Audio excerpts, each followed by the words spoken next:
Hello everyone. Thank you for joining me around the fireside tonight. My name is Joe, and I'm here to tell you a story. A story of murder and mystery. A story of futuristic technology against old-fashioned police work. A story of women in blue fire, nuclear experimentation, lies, and conspiracy. A story about the greater good. Proudly presenting 12 times Zero by Howard Browne, published in 1950. Having been brought up on sci-fi and having a healthy fascination with murder mystery and detective novels, when I discovered this story, I was pretty excited to have it included on the show. Not only because it's genres that I love, and it's quite different to everything else on the channel, but also because there are so many characters that it gave me a chance to flex some vocal muscles and try a few different voice styles.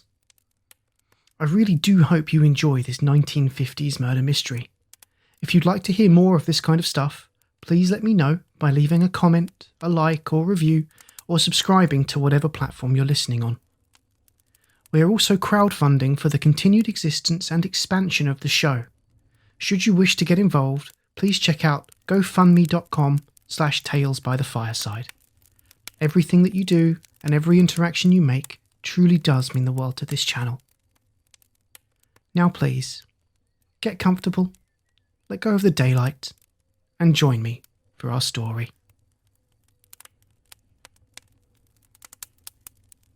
12 times Zero by Howard Browne.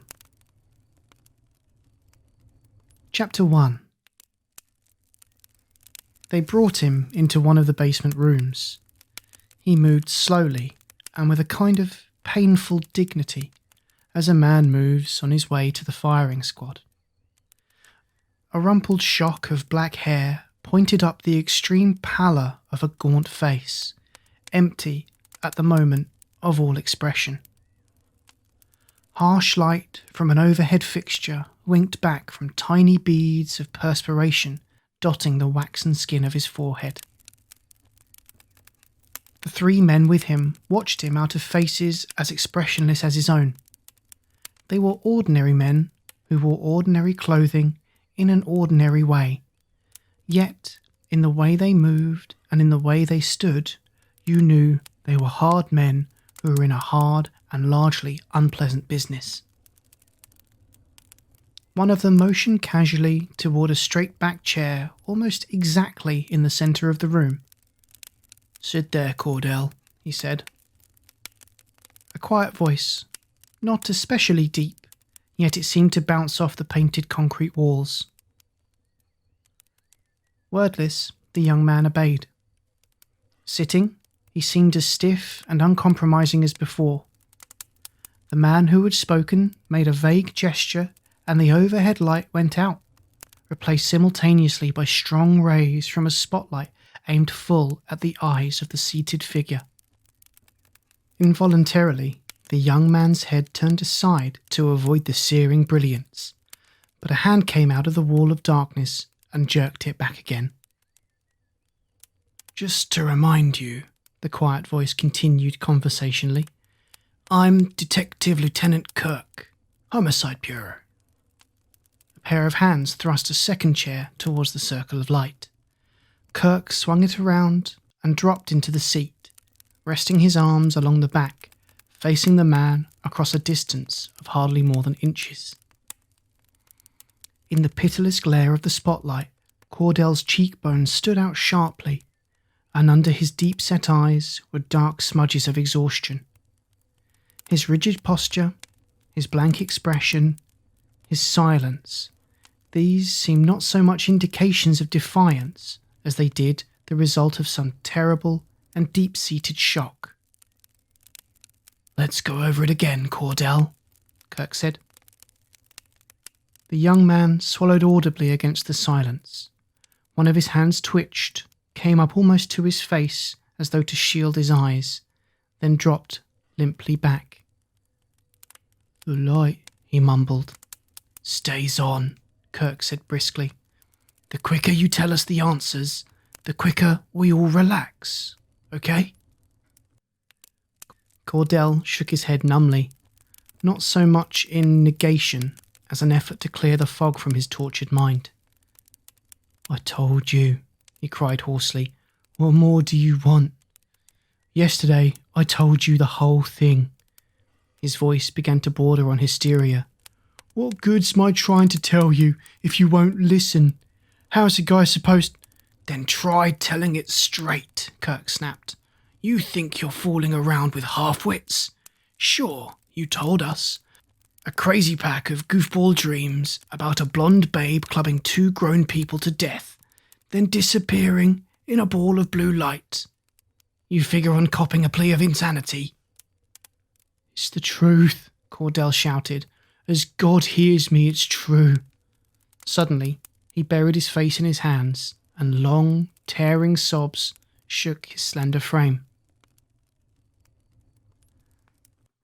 One of the other men reached out as though to drag the young man's face back into the withering rays of the spotlight, but Kirk motioned him away. Without haste, the lieutenant fished a cigar from the breast pocket of his coat and began, almost leisurely, to strip away its cellophane wrapper. A kitchen match burst into flame under the flick of a thumbnail, and a cloud of blue tobacco smoke writhed into the cone of hot light. Cordell, Kirk said mildly. Slowly, the young man's shoulders stopped their shaking, and after a long moment, his wan, tear-stained face came back into the light. I'm sorry, he mumbled. Kirk waved away the layer of smoke hanging between them. He said wearily, Let's try it once more, step by step. Maybe this time... He let the sentence trail off, but the inference was clear. An expression of hopeless resignation settled over Cordell's features. Where do you want me to start? Take it from 5 o'clock the afternoon it happened.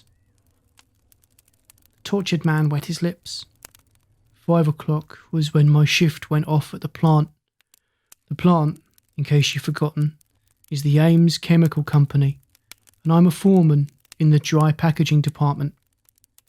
Save your sarcasm, Kirk said equably. Yeah. I changed clothes and punched out around 5:15.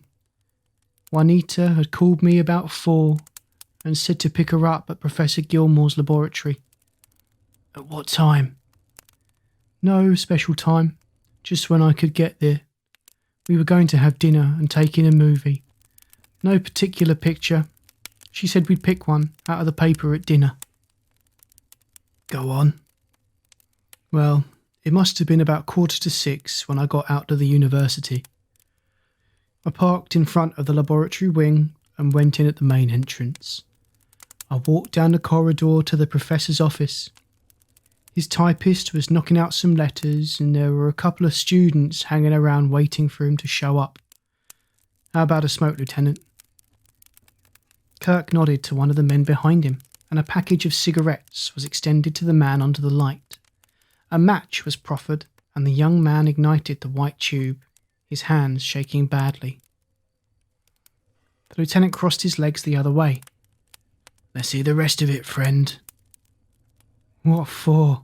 Bitterness tinged Cordell's voice. You don't believe a word I'm saying.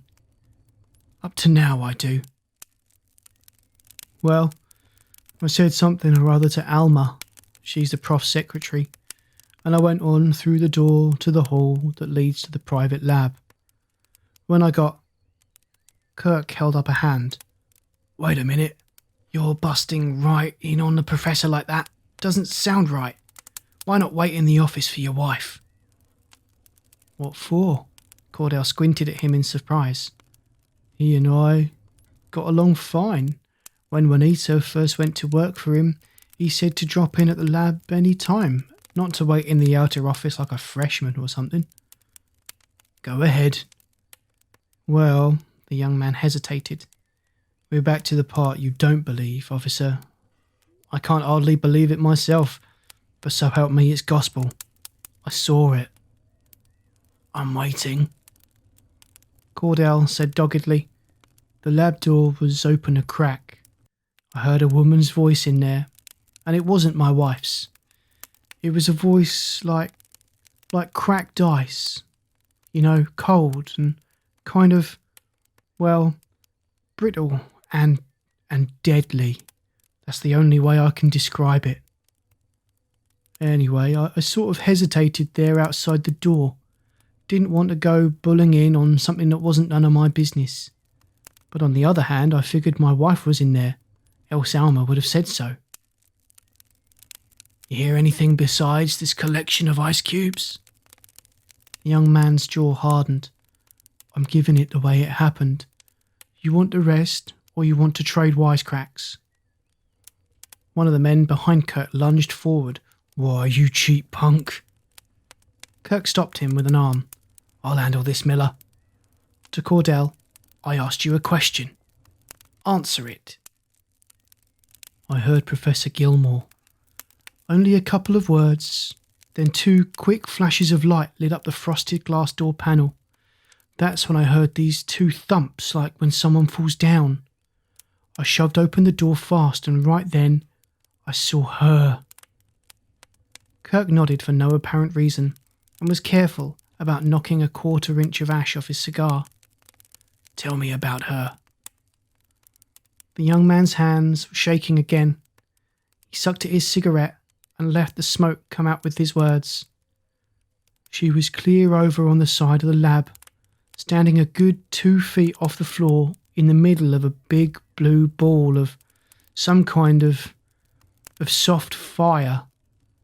Blue fire that sort of pulsed, Anyway, there she was, this hell of a good-looking blonde, looking right smack at me. And there was this funny kind of gun in her hand. She aimed it, and I ducked just as this dim flash of light came out of it. Something hit me in the side of the head, and I guess I blanked out." "Then what?" "Well, like I said yesterday, I suppose I just naturally came out of it. I'm all spread out on the floor with the damnedest headache you ever saw. Over by the window is the prof and..." He wet his lips. "And Juanita. They're dead, Lieutenant. Just kind of all piled up over there. Dead. Their heads busted in and the... He sat there, his mouth working but no sound coming out, his eyes staring straight into the blazing light, the cigarette smouldering, forgotten, between the first 2 fingers of his left hand. Almost gently, Kirk said, "Let's go back to where you were standing outside the door. You heard this woman talking. What did she say?" Cordell looked sightlessly down at his hands. "Nothing that made sense. Sounded, near as I can remember, like 12 times 0. Then some words, or more numbers maybe, I'm not sure. Then she said, chained to a 200,000 years. And the professor said something about his colleagues having no idea and he'd warned them. And the blonde said, 3 in the past 5 months. And then something about taking in washing." The detective named Miller gave a derisive grunt. "Of all the goddamn stories. Kirk, you gonna listen to any..." Kirk silenced him with a gesture. "Go on, Cordell." The young man slowly lifted the cigarette to his mouth, dragged heavily on it, then let it fall to the floor. "That's all. That's when the lights started flashing in there and I tried to be a hero." "Sure you've left nothing out?" "You've got it all. The truth, like you wanted." Kirk said patiently, "Give it up, Cordell. You're as sane as the next guy. Give that story to a jury and they'll figure you're trying to make saps out of them. And when a jury gets sore at a defendant, he gets the limit. And in case you didn't know, in this state, the limit for murder is the hot seat." The prisoner stared at him woodenly. "You know I didn't kill my wife or Professor Gilmore. I had no reason to. No motive. There's got to be a motive. The police officer rubbed his chin reflectively. Motive. How long you been married, Cordell? 6 years. Children? No. Ames Chemical pay you a good salary? Enough. Enough for two to live on? Sure. How long did your wife work for Professor Gilmore? 4 years next month. What was her job? His assistant. Pretty big job for a woman, wasn't it? Juanita held 2 degrees in nuclear physics. You mean this atom bomb stuff? Well, that was part of it. Gilmore's a big name in that field, I understand, Kirk said. Maybe the biggest. Kinda young to rate that high, wouldn't you say? He couldn't have been much past 40. Cordell shrugged. He was 38, and a genius. Genius has nothing to do with age, I hear. Not married, I understand. That's right. A slow frown was forming on Cordell's face. How old was your wife? Kirk asked. The frown deepened, but the young man answered promptly enough. Juanita was my age. 29. Martin Kirk eyed his cigar casually. Why, he said, did you want her to walk out on her job? To give up her career? Cordell stiffened. Who says I did? He snapped. Are you denying it? You're damn well right I'm denying it. What is this? Kirk was slowly shaking his head, almost pityingly. On at least 2 occasions, friends of you and your wife have heard you say you wish she'd stay home where she belonged and cut out this playing around with a mess of test tubes. Those are your own words, Cordell. Every guy, the young man retorted, who's got a working wife says something like that now and then. It's only natural. Kirk's jaw hardened. But every guy's wife doesn't get murdered. The other looked at him unbelievingly. Good God, he burst out. Are you saying I killed Juanita because I wanted her to stop working? Of all the... There's more, snapped the homicide man. When you passed Professor Gilmore's secretary in his outer office yesterday, what did you say to her?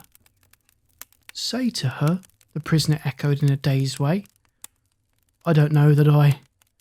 Some kidding remark, I guess. How do you expect me to remember a thing like that? I'll tell you what you said, Kirk said coldly. It goes like this. Hi, Alma. You think the prof's through making love to my wife? Cordell's head snapped back and his jaw dropped in utter amazement. What? Of all the... You nuts! I never said anything like that in my life. Who says I said that? Without haste, Kirk slid a hand into the inner pocket of his coat and brought out 2 folded sheets of paper, which he opened and spread out on his knee. Listen to this, friend, he said softly. My name is Miss Alma Daikin. I reside at 1142 Monroe Street, and I'm employed as secretary to Professor Gregory Gilmore. At approximately 5:50 on the afternoon of October 19, Paul Cordell, husband of Mrs. Juanita Cordell, laboratory assistant to Professor Gilmore, passed my desk on his way to the laboratory. I made no effort to stop him, since my employer had previously instructed me to allow Mr. Cordell to go directly to the laboratory at any time without being announced. Kirk looked up at the man in the chair opposite him. Okay so far? Paul Cordell nodded numbly. At the time stated above, Kirk continued, reading from the paper, Mr. Cordell stopped briefly in front of my desk. He seemed very angry about something. He said, Hi, Alma. You think the prof's through making love to my wife? Before I could say anything, he turned away and walked into the corridor leading to the laboratory. I continued my work until about 5 minutes later when Mr. Cordell came running back into the office and told me to call the police, that Professor Gilmore and Mrs. Cordell had been murdered.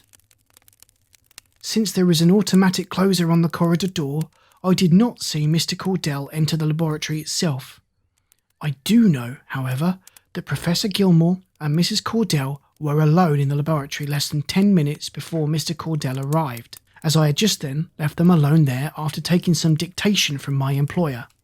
Since I went directly to my desk, and since there is no entrance to the laboratory other than through my office, I can state with certainty that Mr. Cordell was the only person to enter the laboratory between 5 that afternoon and 5:55 when Mr. Cordell came out of the laboratory and told me of the murders.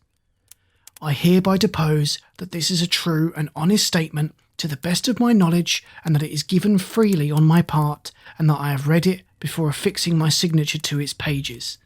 Signed, Alma K. Daikin.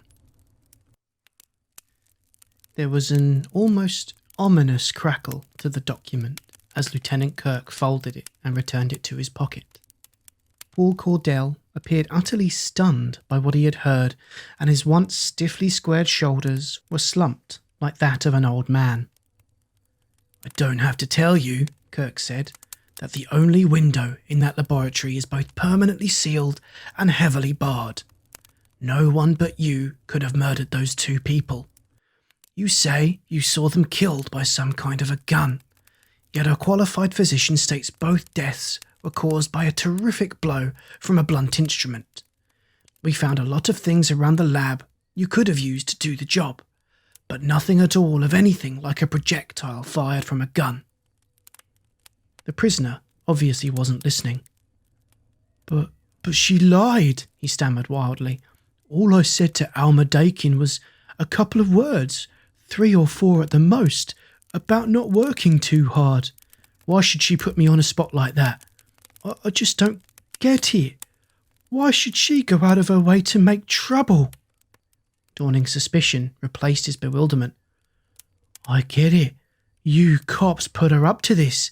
That's it. You need a fall guy, and I'm Listen to me, Cordell," Kirk cut in impatiently. "You knew, or thought you knew, your wife was having an affair with Professor Gilmore.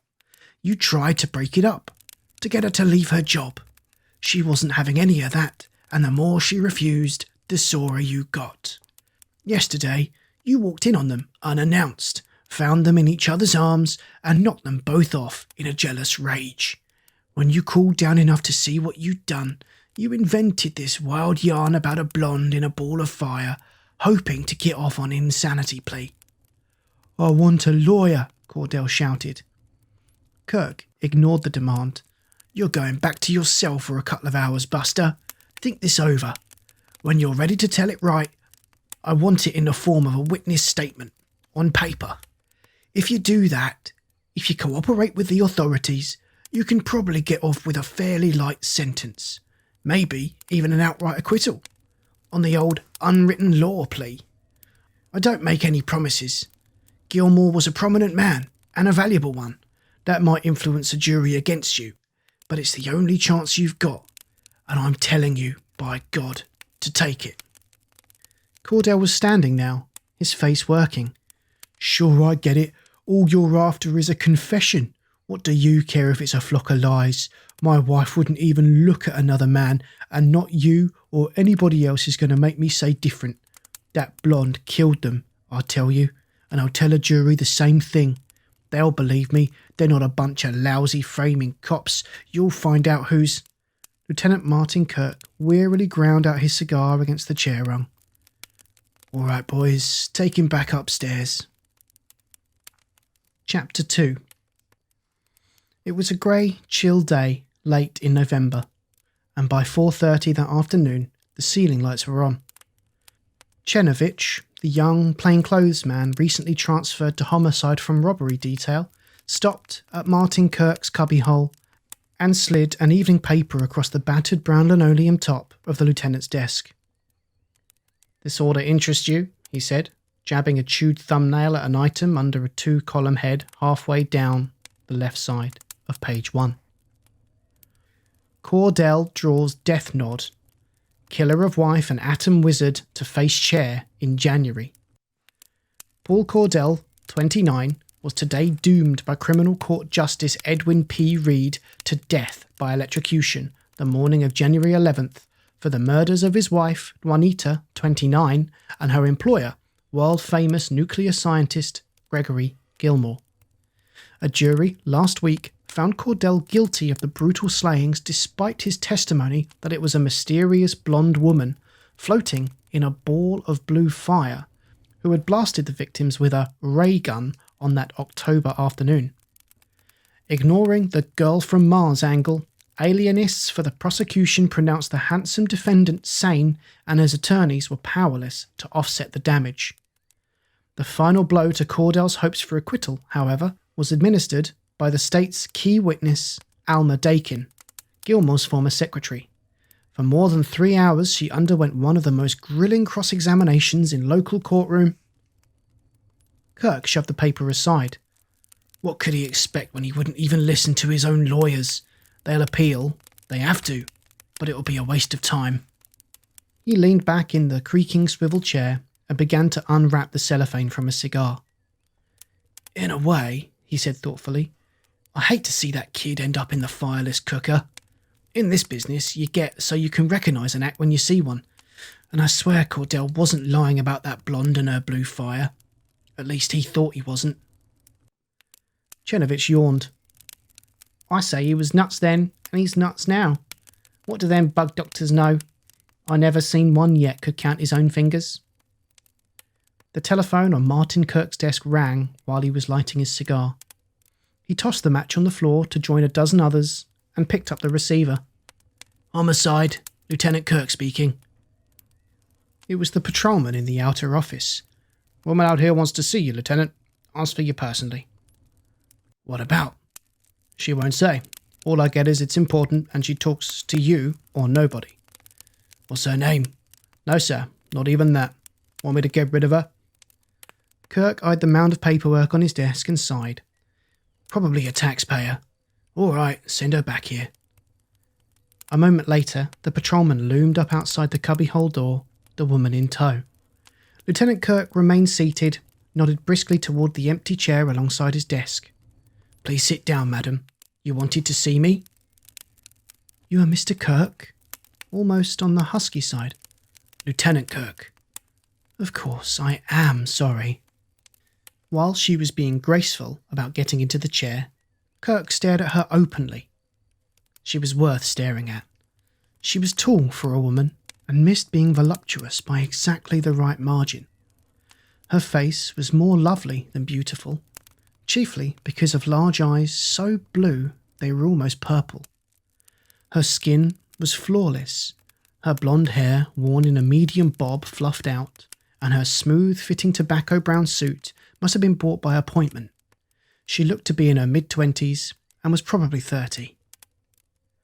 Her expression was solemn and her smile fleeting, as was becoming to anyone calling on a homicide bureau. She placed on a corner of Kirk's desk an alligator bag that matched her shoes and tucked pale yellow gloves the colour of her blouse under the bag's strap. Her slim fingers, ringless, moved competently and without haste. I am Nia North, Lieutenant Kirk. What's on your mind, Miss North? She regarded him gravely, seeing grey-blue eyes that never quite lost their chill, a thin nose bent slightly to the left from an encounter with a drunken longshoreman years before, the lean lines of a solid jaw, the dark hair that was beginning to thin out above the temples after 35 years. Even those who love him, she thought, must fear this man a little. Martin Kirk felt his cheeks flush under the frank appraisal of those purple eyes. You asked for me by name, Miss North. Why? Aren't you the officer who arrested the young man who today was sentenced to die? Only years of practice at letting nothing openly surprise him kept Kirk's jaw from dropping. You mean Cordell? Yes. I'm the one? What about it? What have you got to do with poor Cordell? Nia North said quietly, A great deal, I'm afraid. You see, I'm the woman who doesn't exist, the one the newspapers call the girl from Mars. It was what he had expected from her first question about the case. Any murder hitting the headlines brought at least one psycho out of the woodwork, driven by some deep-seated sense of guilt into making a phony confession. Those who were harmless were eased aside. The violent got detained for observation. but Nia North showed none of the signs of the twisted mind. She was coherent, attractive, and obviously there was money somewhere in her vicinity. While the last two items could have been true of a raving maniac, Kirk was human enough to be swayed by them. "I'm afraid," he said, "you've come to the wrong man about this, Miss North." His smile was frank and winning enough to startle her. "The case is out of my hands. Has been since the district attorney's office took over. Why don't you take it up with them?" Her short laugh was openly cynical. "I tried to, the day the trial ended. I got as far as a fourth assistant, who told me the case was closed, that new and conclusive evidence would be necessary to reopen it, and would I excuse him as he had a golf date. When I said I could give him new evidence, he looked at his watch and wanted me to write a letter. So I wrote one, and his secretary promised to hand it to him personally. I'm still waiting for an answer." "These things take time, Miss North. If I were you, I even tried to see Judge Reed. I got as far as his bailiff. If I'd state my business in writing, I did. That's the last I've heard from Judge Reed or bailiff." Kirk picked up his cigar from the edge of the desk and tapped the ash onto the floor. "Shall I," he said, his lips quirking, "ask you to write me a letter?" Nia North failed to respond to the light touch. "I'm through filling wastebaskets," she said flatly. "Either you do something about this, or the newspapers get the entire story. Not that I'll enjoy being a public spectacle, but at least they'll give me some action." "What do you want done?" She put both elbows on the desktop and bent towards him. He caught the faint odour of bath salts rising from under the rounded neckline of her blouse. "That man must go free, Lieutenant. He didn't kill his wife, or Gregory Gilmore." "Who did?" She looked straight into his eyes. "I did." "Why?" Slowly, she straightened and leaned back in the chair, her gaze shifting to a point beyond his left shoulder. "Nothing you haven't heard before," she said tonelessly. "We met several months ago and fell in love. I let him make the rules, and after a while he got tired of playing. I didn't, and I wanted him back. For weeks he avoided me." "So you decided to kill him?" She seemed genuinely astonished at the remark. "Certainly not, but when I saw him take this woman, this assistant of his, or whatever she was, into his arms, I suppose I went a little crazy." "Now," Kirk said, "we're getting down to cases. You know the evidence given at the trial, particularly that given by Gilmer's secretary?" "Of course." "Then you know this Daikin woman was in the laboratory until a few minutes before Cordell showed up. You know that nobody could have gone into that laboratory without her seeing them. You know that Alma Daikin testified that there were only two people in there, Gilmore and Juanita Cordell. So, Miss North, how did you get in there after Alma Daikin left and before poor Cordell arrived?" "But I didn't." The lieutenant's air of triumph sagged under a sudden frown. "What do you mean, you didn't?" "I didn't enter the laboratory after Greg's secretary left it. I was there all along." Kirk's head came up sharply. "You what?" "I was there all the time," the girl repeated. "Since noon, to be exact. I planned it that way. I knew everybody will be out to lunch between 12 and 1, so I went to the laboratory with the intention of facing Greg there on his return. When I heard him and Mrs. Cordell coming along the corridor, I sort of lost my nerve and hid in a coat closet." Martin Kirk had completely dropped his air of good-humoured patience by this time. "You telling me you were hiding in there for almost 5 hours without them knowing it?" Nia North shrugged her shoulders. "They had no reason to look in the closet. I'll admit I hadn't intended to spy on Greg, but I kept waiting for him to say or do something that would prove or disprove he was in love with Juanita Cordell. And not until his secretary left and he was alone with her did I discover what was between them. I must have come out of that dark hole like a tiger, Lieutenant. They jumped apart and two people never looked guiltier. He said something particularly nasty to me, and I grabbed up a short length of shiny metal from the workbench and hit him across the side of the head before he knew what was happening. He fell down, and the Cordell woman opened her mouth to scream, and I hit her too." She paused, as though to permit Kirk to comment. "Go on," he said hoarsely. "There's not much left," the girl said. "I was standing there still, holding that piece of metal, when the door crashed open and the dead woman's husband ran in. He started to lunge across the room at me, and I threw the thing I was holding at him. It struck him and he fell down. My only thought was to hide, for I realised I couldn't go out through the outer office, and the only window was barred. So I hid in that closet again." It was only a few minutes before Paul Cordell regained consciousness. He staggered out of the room and down the hall, and I could hear a lot of excited talk and Greg's secretary calling the police. Then I didn't hear anything at all for a moment, so I came out of the closet and looked down the hall. The office door was closed, but it seemed so quiet in there that I tiptoed quickly to the inner door, opened it a crack, and peered through. The office was deserted. Evidently, Cordell and Miss Daikin had gone out to direct the police when they showed up. When I saw there was no one in the main hall of the building itself, I simply walked out and left by another exit. No one I passed even noticed me.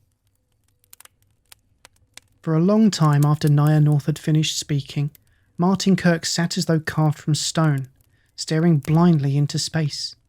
She knew he was thinking furiously, weighing the plausibility of what he had heard, trying to arrive at some method of corroborating it in a way that would stand up in a court of law. "Miss North?" She came out of a reverie with a start, to find the lieutenant's eyes boring into hers.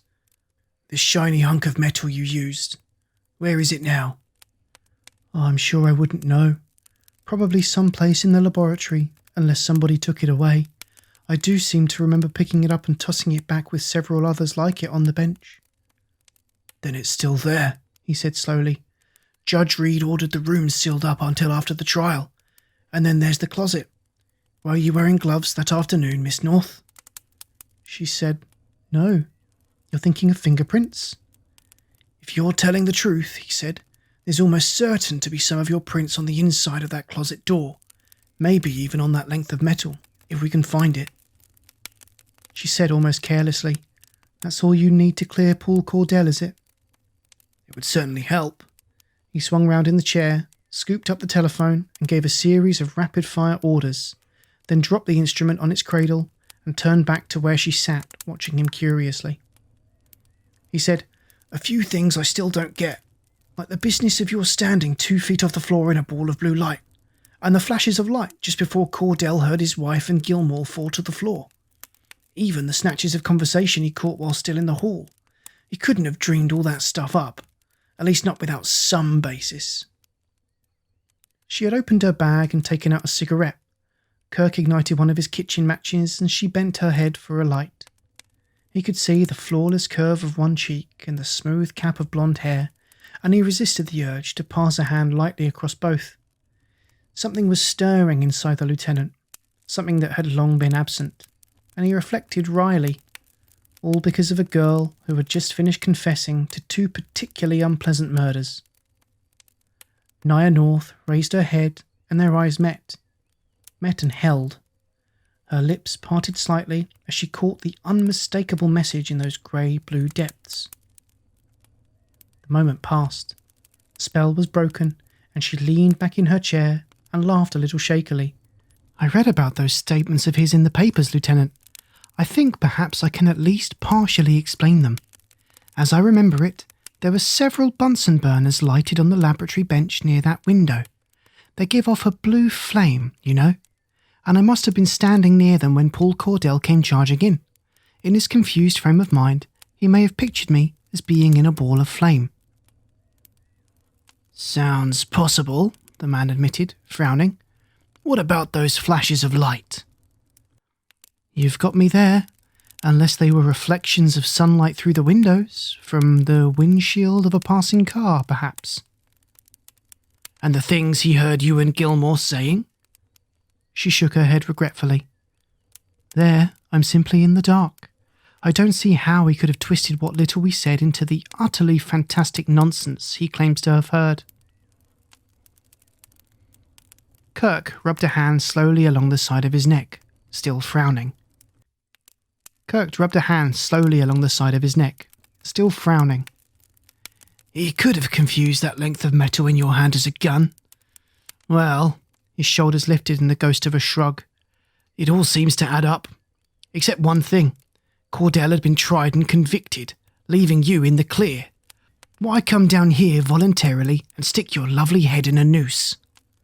The girl smiled faintly. "Lovely head, Lieutenant?" Kirk flushed to the eyebrows. "That slipped out. Why the confession?" She said soberly, "I was so sure they'd let him off. When you know someone's innocent, you can't realise that others won't know it too, I suppose. But when I learned he'd been found guilty and actually condemned to die, well, I know it sounds noble and all that, but I couldn't let him go to his death for something I'd done. Surely such a thing has happened before in your experience, Lieutenant."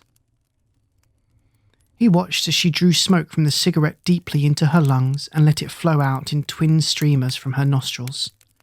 Only rich men, he thought, could afford a woman like this, and somehow it made him resentful.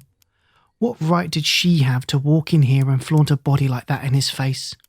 She went with mink stoles and cabin cruisers and cocktails at the Sherry Netherland, and her shoe bill would exceed his yearly salary. She would be competent and more than a little cynical and not too concerned with morals or the lack of them. That kind of woman could kill, and would kill, on the spur of the moment and if the provocation was strong enough.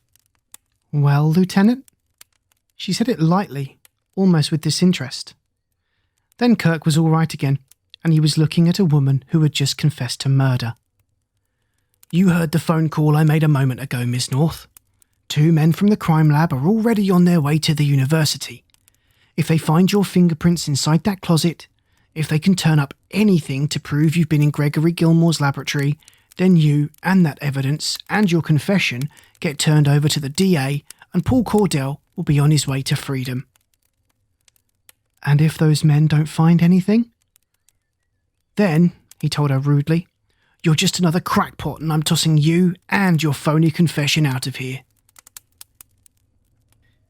They found the fingerprints. Several perfect ones on the inner door of the laboratory coat closet.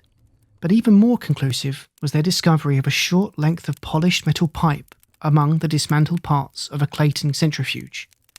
At one end of the pipe were the imprints of 4 fingertips, at the other a microscopic trace of human blood. "We had no business missing it the first time, Lieutenant," the crime laboratory technician told Kirk ruefully. "I'd have sworn we'd have pulled that place apart last month. But this time, we got the murder weapon and we got the prints. And those prints match the ones we took off that blonde. Hey, how about that, Lieutenant? I thought this Cordell guy did that job." Slowly, Kirk replaced the receiver and eyed Nia North across the desk from him. "Looks like you're elected," he said somberly. "I'm telling you straight, the DA isn't going to like this at all. Not even any part of it." Her brow wrinkled. "I'm afraid I don't understand. Doesn't he want murder cases solved?" Kirk smiled crookedly. "You're forgetting this case was solved over a month ago. You any idea what it can mean to a politician to have to admit publicly that he's made a mistake? Especially a mistake that's going to get all the publicity this one's bound to. District Attorney railroads innocent man. Tragic miscarriage of justice averted only by chance. Stuffy editorials in the opposition press about incompetence in high offices and how the voters must keep out anybody who goes around executing the innocent and helpless. Looks like Arthur Carla Troy is going to be a mighty unpopular man around these parts, and the election less than 5 months away." He glanced up at the office clock. It was nearly 9 o'clock in the evening, and both of them were showing signs of wear. Kirk left his chair and went over to the water cooler, drank 2 cupfuls and brought one back to the girl. She thanked him with a wan smile and gulped down the contents. He took the empty paper container and crumpled it slowly. "Might as well get hold of him," he muttered. "It's going to be mighty damn rough, sister. You sure you want to go through with it?" She lifted an eyebrow at him. "That's a peculiar question for a homicide officer to ask, isn't it?" "I suppose so." His eye shifted to the phone on his desk, stayed there for a long moment, then he shrugged hugely and picked up the receiver. It was well after 2 in the morning before Martin Kirk reached his apartment. He showered and got into a fresh pair of pyjamas and went into the small, sparsely furnished living room. He moved slowly and with no spring in his step, and the set of his features was harsh and strained in the soft light from the floor lamp. Troy had been even more difficult than he'd feared. What had begun as a plain irritability at being disturbed had passed by successive stages to amused disbelief, open anger, and finally reluctant conviction that Paul Cordell was innocent of the crimes for which he had been sentenced to die. A male stenographer from his staff was called in, and Nia North dictated a complete statement, which she signed. Troy questioned her for nearly 2 hours, getting in every possible angle of her private life as well as minute details of her actions on the day of the murders. Kirk had not been present during that part of the night, but he figured it wouldn't be much different from what he'd heard many times before. He'd mixed himself a drink and was surprised to discover that his hands were shaking noticeably. Well, why not? A day like the one he'd just been through would put the shakes in Grant's tomb. Even as he made the excuse, he knew it wasn't the real reason. There had been cases that had kept him on his feet for as much as 48 hours, cases where men had pointed guns at him and pulled the triggers, and the shakes never came. No, it was the girl, Nia North. Nia, a strange name, but no stranger than the girl herself. Now how about that? Why should he think her strange? Because she'd taken a life or two? Hell, lots of people did that and no one called them strange. Criminal or unmoral or greedy or angry, yes, but not strange. She looked like other women, only a lot better. She dressed like them, walked like them, talked like them.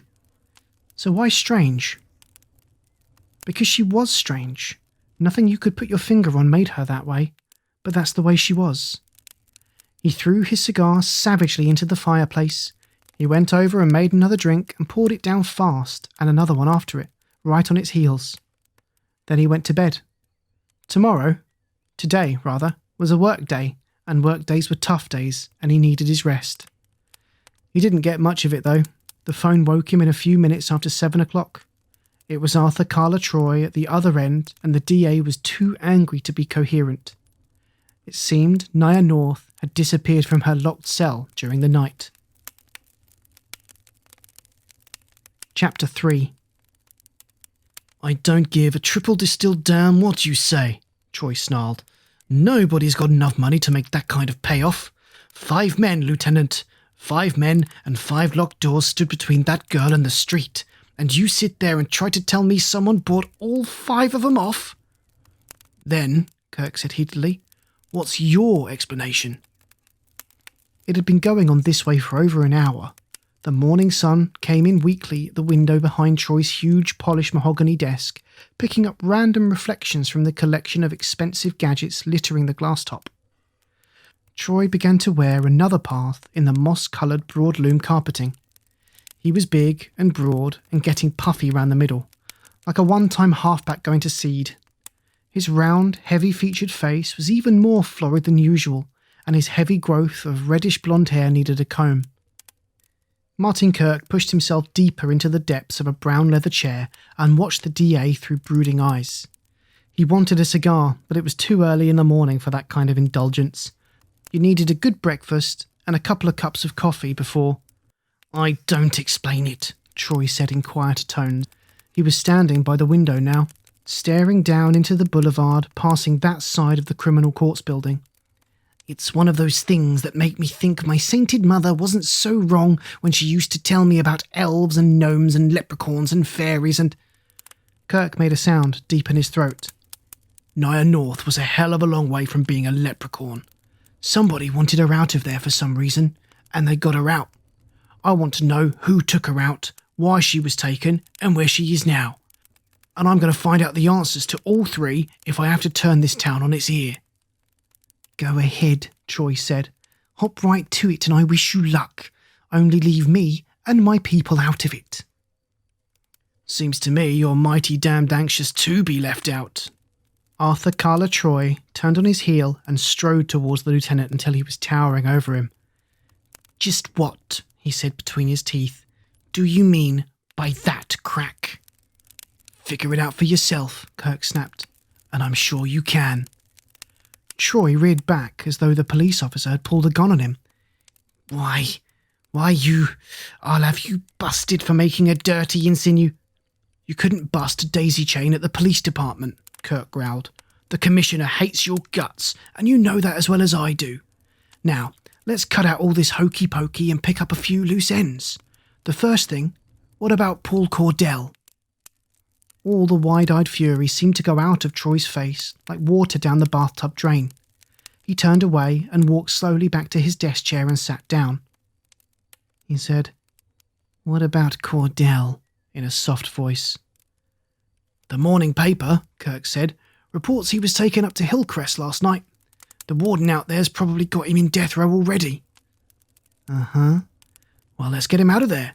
With the evidence we've got, plus Naya North's sworn statement, Judge Reed will have to bring him back down here and release him.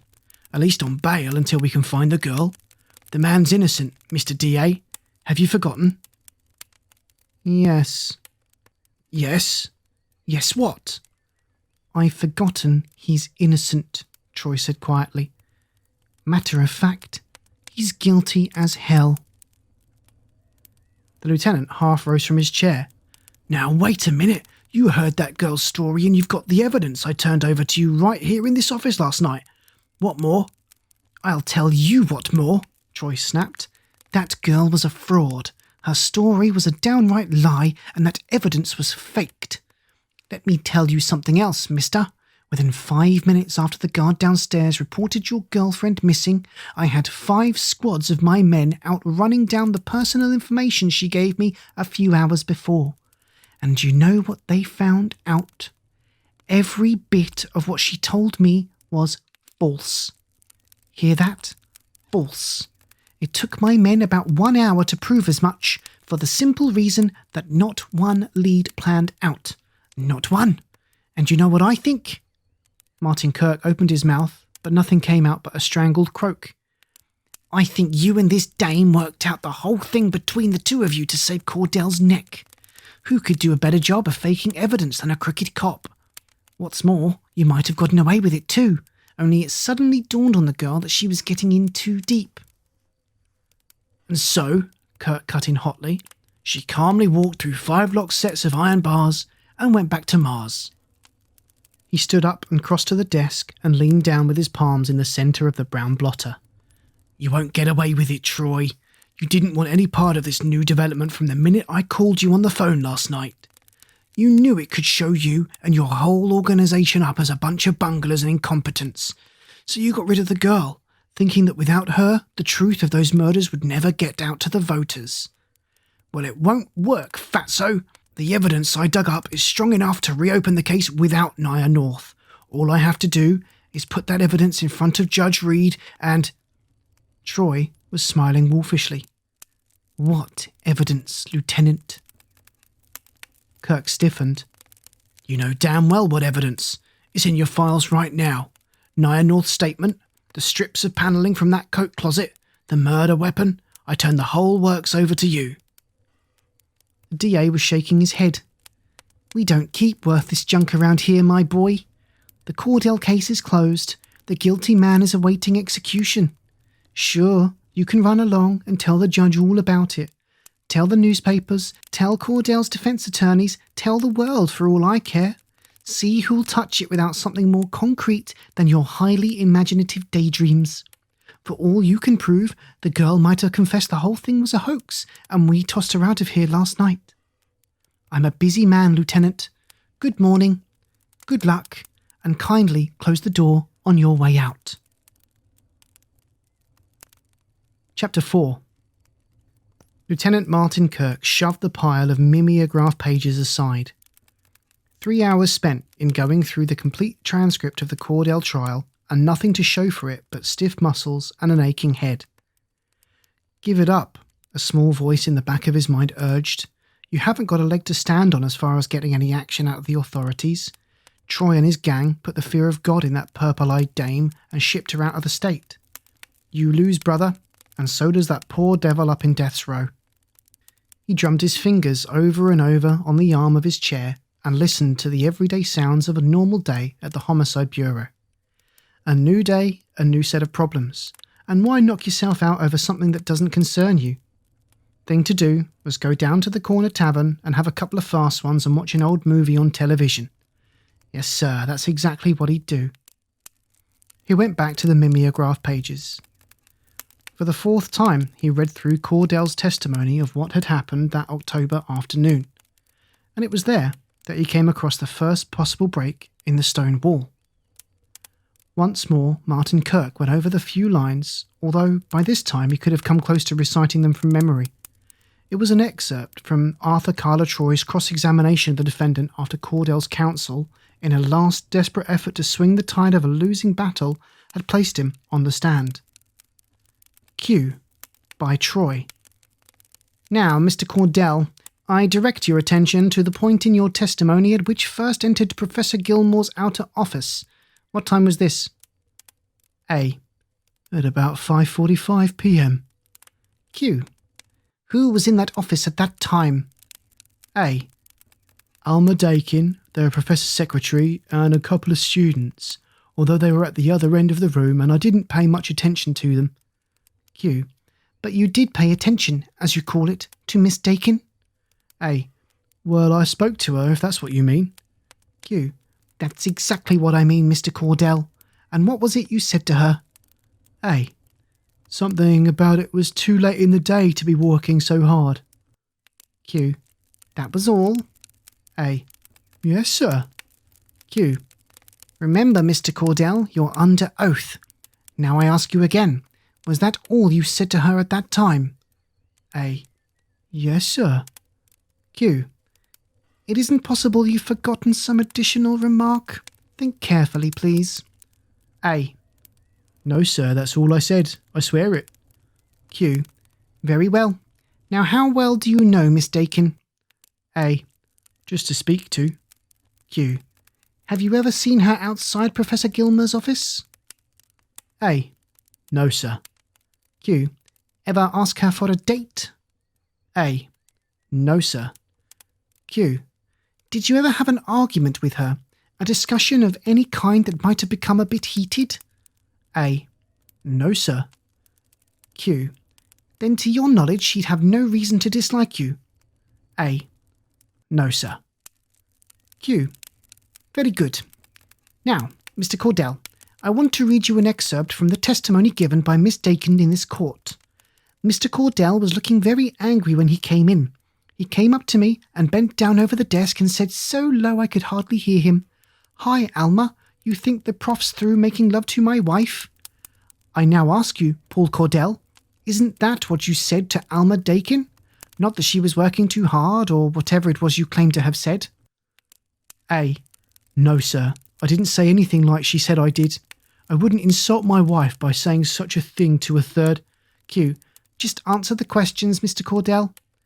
Then you contend that Miss Daikin deliberately lied in her testimony. A. She was mistaken. Q. Oh, come now. Miss Daikin is an intelligent girl. She couldn't misunderstand you or twist your words to that extent now, could she? A. Then she lied. I never said anything like that. Q.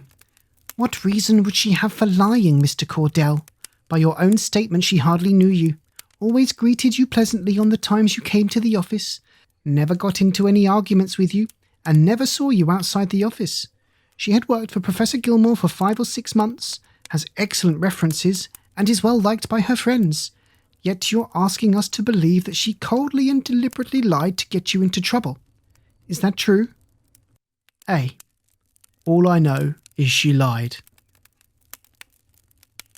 The break was there all right, Kirk thought grimly, for if Cordell was innocent, then he had told the truth during his trial, and if he had told the truth about his remark to Alma Daikin, then automatically Alma Daikin's testimony was untrue. Kirk ran his fingers through his hair in a gesture of bafflement. What possible reason could Gilmore's secretary have for going out of her way to lie about Cordell's remark? Was it because she was so certain he had killed her employer that she wanted to make sure he would be punished? Or was it because she wanted to shield the real killer, Maybe she was a friend of Nia North's and had known the blonde girl was in Gilmore's laboratory all along. She might even have deliberately steered everyone out of her office after Cordell discovered the bodies, making it possible for Nia to slip out unseen. It was a slender lead, but the only one large enough to get even a fingernail grip on. He drew the phone over in front of him and began a series of calls designated to give him more information about Alma Daikin. A call to the university took him through a couple of secretaries before he reached the right person. Her name was Miss Slife, Personnel Director of all non-teaching employees. Miss Daikin? Why, of course, a lovely girl and very dependable. She had come to the university in search of a position only a day or two before Miss Collins, Professor Gilmore's previous secretary, had resigned. Since Miss Daikin's references showed that she had worked for a short time as secretary to Dr. Carney, one of the co-discoverers of the atom bomb, according to Miss Slife, she had been engaged to take Miss Collins' place. Professor Gilmore, poor man, had been very pleased with the change and everybody was happy. Miss Collins at inheriting a very large sum of money from a relative she'd never even heard of, Miss Daikin at being able to get such a nice position, and dear Professor Gilmore at finding such a satisfactory replacement. When Miss Slife had run down, Kirk said, "This Dr. Carney, why did Miss Daikin leave him?" The woman at the other end of the wire seemed astonished by Kirk's ignorance. "Why, I assumed everybody knew about Dr. Carney. He died of a heart attack about 8 months ago." "What?" "Goodness, there's no need to shout, Mr. Kirk. He was connected with Clement University out in California and suffered a stroke of some kind while at work." Kirk thanked her dazedly and broke the connection. This, he told himself, is too much of a coincidence to be a coincidence. 2 prominent nuclear scientists dying suddenly within 7 months of each other at opposite ends of the country, and both of them with the same secretary at the same time as their deaths. A sudden thought sent him leafing rapidly through the trial transcript to the place where Paul Cordell had told of the disjointed phrases he claimed to have heard before he pushed into Professor Gilmore's laboratory. The words he sought seemed to stand out in letters of fire. 3 in the past 5 months. Again, he caught up the telephone receiver, aware that his heart was pounding with excitement, and dialed the number. "Bulletin? Hello, let me talk to Jerry Furness." "Jerry, this is Martin Kirk at Homicide. Look, do something for me. I want to find out how many top nuclear fission boys have died in the past 4 or 5 months. No, nothing like that. Some of the boys down here are having an argument about..." "Sure, I'll hold on." He propped the receiver between his ear and shoulder and groped for his cigar. In the office beyond the partition of his cubbyhole, a woman was sobbing. Chenovich went past his open door, whistling a radio commercial. The receiver against his ear began to vibrate. "Yeah, Jerry. 4 of them, eh? Let's have their names." He picked up a pencil and took down the information. 3 heart attacks and 1 murder. Check. You mean all of them? Yeah, tough life, I guess. Yeah, sure, anytime. So long." He replaced the receiver with slow care and leaned back to study the list of names. Not counting the last name, Gilmore's, 3 world-renowned men in the field of nuclear physics had dropped dead from heart failure within the designated span of months. Coincidence? Maybe, but he was in no mood for coincidences. If the deaths of these 4 scientists were the result of some sinister plan, who was responsible? Some foreign power concerned about this country's growing mastery of nuclear fission? Was it his duty to notify the FBI of his findings and let them take over from here? He shook his head. Too early for anything like that. He needed more evidence. Evidence not to be explained away as coincidence.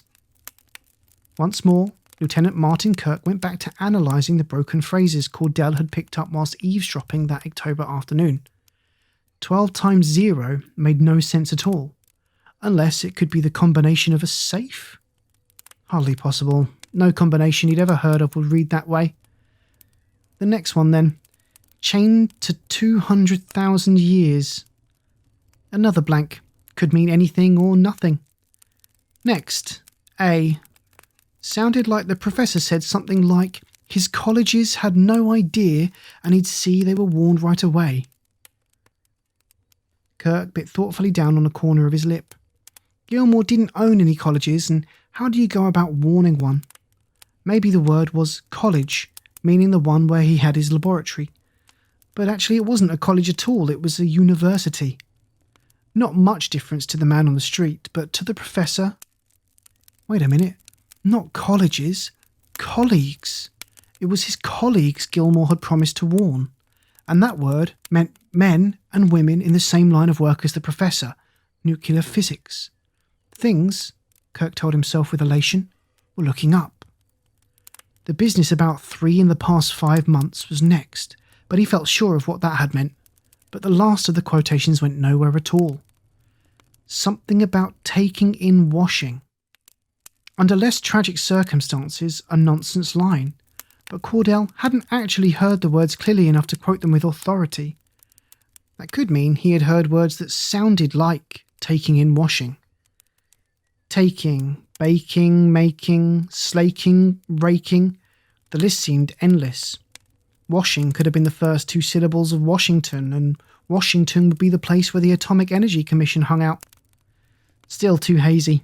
He leaned back and put his feet up and attacked the 3 mysterious words from every conceivable angle. No dice. Sight of the ambling figure of Patrolman Chenovich passing the door caught his eye, reminding him that 2 heads were often better than 1.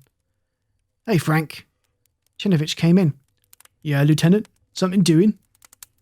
"I'm trying to figure out a little problem," Kirk explained carelessly. "Let's say you hear a guy talking in the next room. You can't really make out the words he's saying, but right in the middle of his mumbling, you hear what sounds like taking in washing. Now you know that can't be right, so you try and work out what he actually did say." It was obvious Chenovich had fallen off on the first curve, so completely off that Kirk didn't bother finishing what was much too involved to begin with. The patrolman was staring at him in monstrous perplexity. "Geez, Lieutenant, I don't get it. Unless the guy's going to open up one of these there laundries, that way he'd be taking in washing, but I don't know what else." Kirk's feet hit the floor with a solid thump, and he grabbed Chenovich's wrist with fingers that bit like steel. "Say that again," he said. "Say it just in that way." The patrolman recoiled in alarm. "What's got into you, Lieutenant? Say what?" "Taking in washing." "Taking in washing? What for?" Kirk's grin threatened to split his face. "The same words," he said, "but you say them different. Only your way's the right way. Thanks, pal. Now get out of here." Chenovich went. His mouth was still open and his expression still troubled, but he went. The last of the killer's cryptic remarks was now clear, for Kirk realised that taking rhymed with words you'd never associate with taking. Bacon, for instance, or Daikin. Alma Daikin, former secretary to 2 widely separated and now dead nuclear scientists. Her name had been mentioned by the slayer of Professor Gilmore only seconds before she had clubbed the savant to death. But now that taking had come out Daikin, what did the rest of the phrase mean? Daikin in washing made no sense. What sounded like washing? Washing. Washing. Watching. It was close. In fact, nothing he could think of came closer. All right, Daikin in watching. No, Daikin is watching. That made sense, but Alma Daikin hadn't been watching anything at the time of the killing. She, according to Cordell, was at her desk in the outer office. That would leave Daikin was watching as the right combination. Watching for the right opportunity for murder. What did it mean? Well, assuming from her past record that Alma Daikin was mixed up in the deaths of 2 prominent men of science, it argued that she and Nia North were accomplices in a scheme to rid America of her nuclear fission experts. The nice, smooth story of killing Gilmore because of unrequited love was probably as much a lie as the personal information Nia North had given Arthur Kayla Troy. The North girl had confessed to murdering Gilmore and Juanita Cordell. As a confessed killer, she must be taken into custody and booked on suspicion of homicide. Taking her was Martin Kirk's job, and it seemed he had a contact that would lead him to her, namely Alma Daikin. Lieutenant Kirk grabbed his hat and went out the door. Chapter 5. The address for Alma Daikin turned out to be a small 3-story walk-up apartment building on a quiet residential street near the outskirts of town. At 2 in the afternoon, hardly anyone was visible on the sidewalks and only an occasional automobile passed. Kirk parked his car half a block further on down and got out into the chill November air. He entered the building foyer and looked at the nameplates above the twin rows of buttons. The one for Alma Daikin told him the number of her apartment was 3C. He pushed the buttons several times, but without response. The foyer was very quiet at this time of day, and he could hear the faint rasp of her bell through the speaking tube. Kirk was on the point of shifting his thumb to the button marked Superintendent when a sudden thought stayed his hand. It was not the kind of thought a conscientious, rule-abiding police officer would harbour for a moment. The lieutenant, however, was fully aware he had no business working on a closed case to begin with, and when you're breaking one set of rules, you might as well break them all. He rang 4 of the other bells before the lock on the inner door began to click. Pushing it open, he waited until a female voice floated down the stairs. "Who is it?" "Police department, ma'am. You folks own that green Buick parked out front?" There was no Buick, green or otherwise, along the street curbing, but Kirk figured she wouldn't know that. "Why, no, officer, I can't imagine—" "Oh, okay, sorry we bothered you, lady." Kirk let the door swing into place hard enough to be heard upstairs, but this time he was on the right side of it. There was a moment of silence, then he caught the sound of retreating feet and a door closed. Without waiting further, the lieutenant mounted the stairs to the 3rd floor, his feet soundless on the carpeted treads. The entrance to 3C was secured by a tumbler-type lock. From an inner pocket, Kirk took out a small, flat leather case and a thin-edged tool from that. Working with the smooth efficiency of the expert, he loosened the door moulding near the lock and inserted the tool blade until it found the bolt. This he eased back, turned the door handle and, a moment later, was standing in a small living room tastefully furnished in modern woods. His first action was to enter the tiny kitchen and unbolt the door leading to the rear porch. In case Alma Daikin arrived at an inopportune moment, he could be halfway down the outer steps while she was still engaged with the front door lock. Since he had pressed the moulding back into place, there would be nothing to indicate his presence. Within 10 minutes, Kirk had ransacked every inch of the living room in search of something, anything that would point to Alma Daikin as being more than a 9-to-5 secretary. And while he found nothing, no one, not even the girl who lived here, could tell that an intruder had been at work. The bedroom seemed less promising at first. Dresser drawers gave up only the pleasantly personal articles of the average young woman. Miss Daikin, it turned out, was almost indecently fond of frothy undergarments and black transparent nightgowns. Interesting, but not at all important to the overall problem. Kirk, his search completed, sat down on the edge of the bed's footboard and totalled up what he had learned. It didn't take long, for he knew absolutely no more about Alma Daikin than he had before entering the apartment. No personal papers, no letters from a yearning boyfriend in the old hometown, no savings or checking account passbook, not even a scrawled line of birthday or Christmas greetings on the fly leaves of the apartment's 7 books. To Kirk's trained mind, the very lack of such things, the fact that Alma Daikin lived in a vacuum, was highly significant. It smacked of her having something to hide, and his already strong suspicion of her was solidified into certainty of her guilt.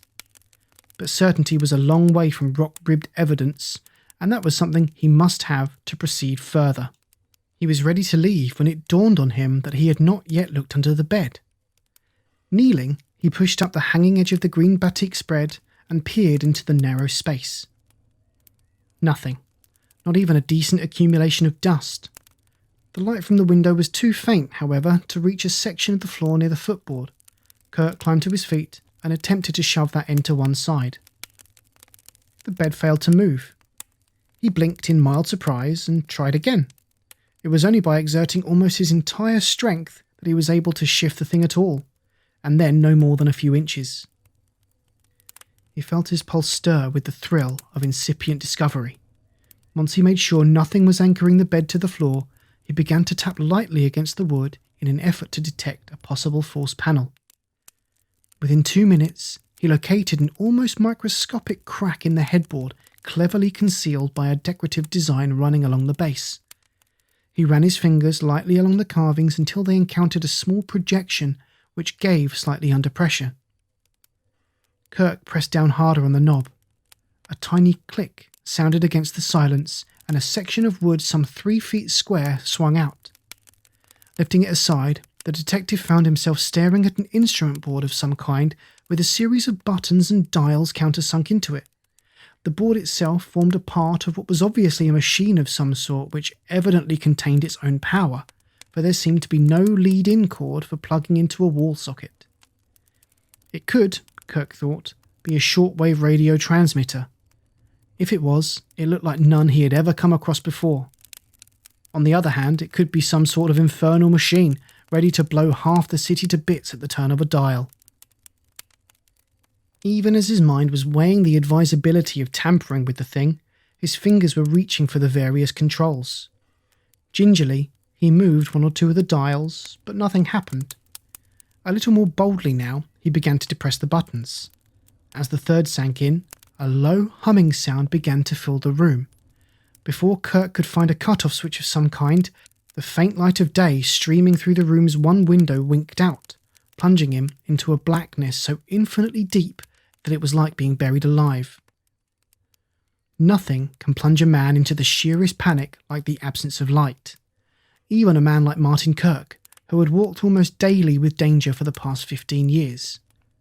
And since the form panic takes varies with the individual, the lieutenant's reaction was an utter inability to move so much as a finger. Abruptly, the low humming note ceased entirely, replaced immediately by the sound of a human voice. "Mythos, connection established. Proceed." Almost as though the words had tripped a lever in his brain, Kirk's paralysis ended.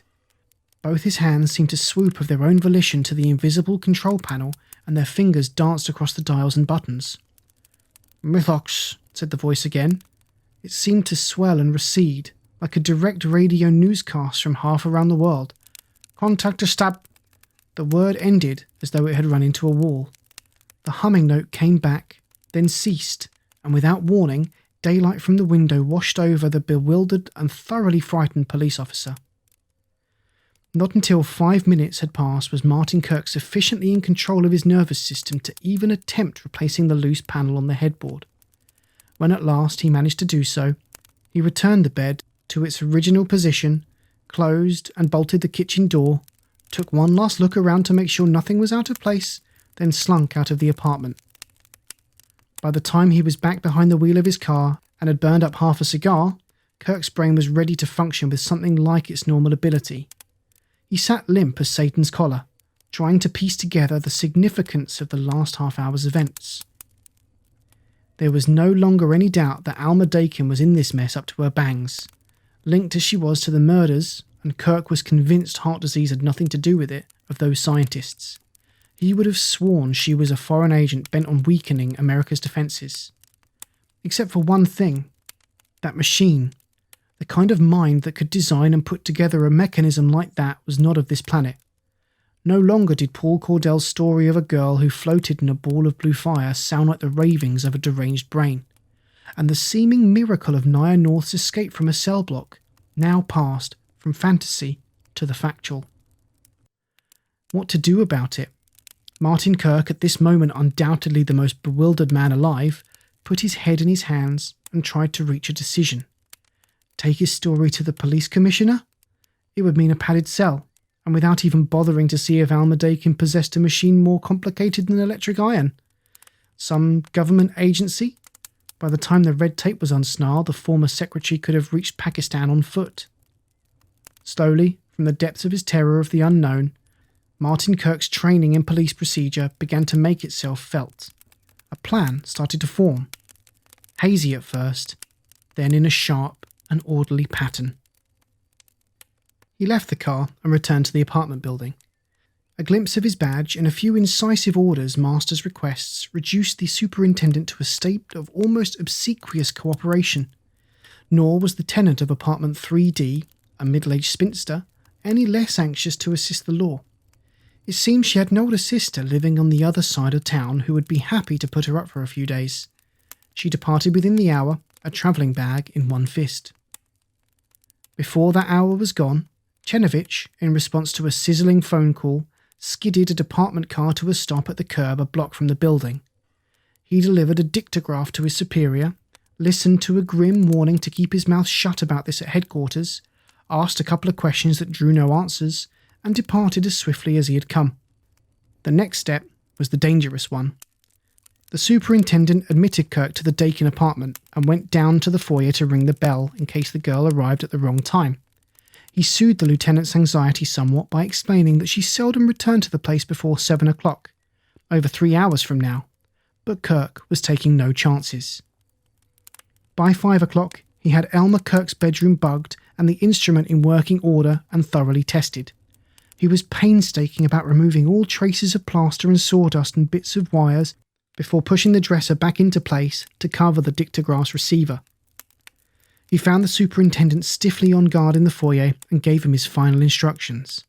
The man listened respectfully, repeated them back to Kirk to convince him there would be no slip-up, and the lieutenant went back upstairs to 3D to take up his vigil. He was in the spinster's bedroom, working out a crossword puzzle, earphones in place, when he heard the sound of the bedroom door closing in the next apartment. The time was 7:18. Chapter 6. It was like being in her room with his eyes shut.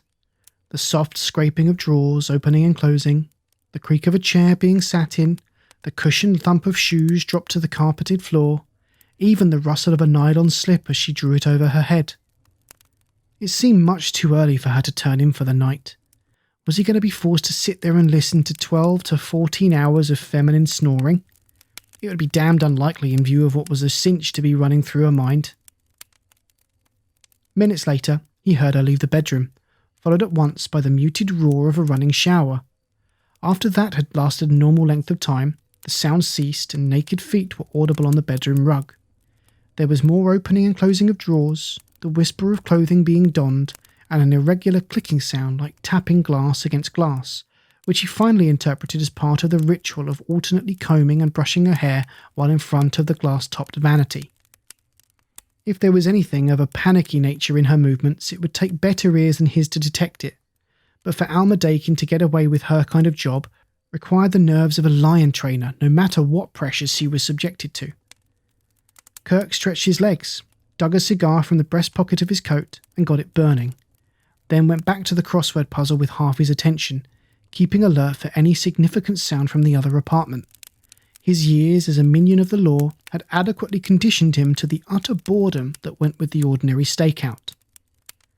Several times the subject left the bedroom, but he was able to pick up sounds familiar enough to trace as emanating from the living room or kitchen.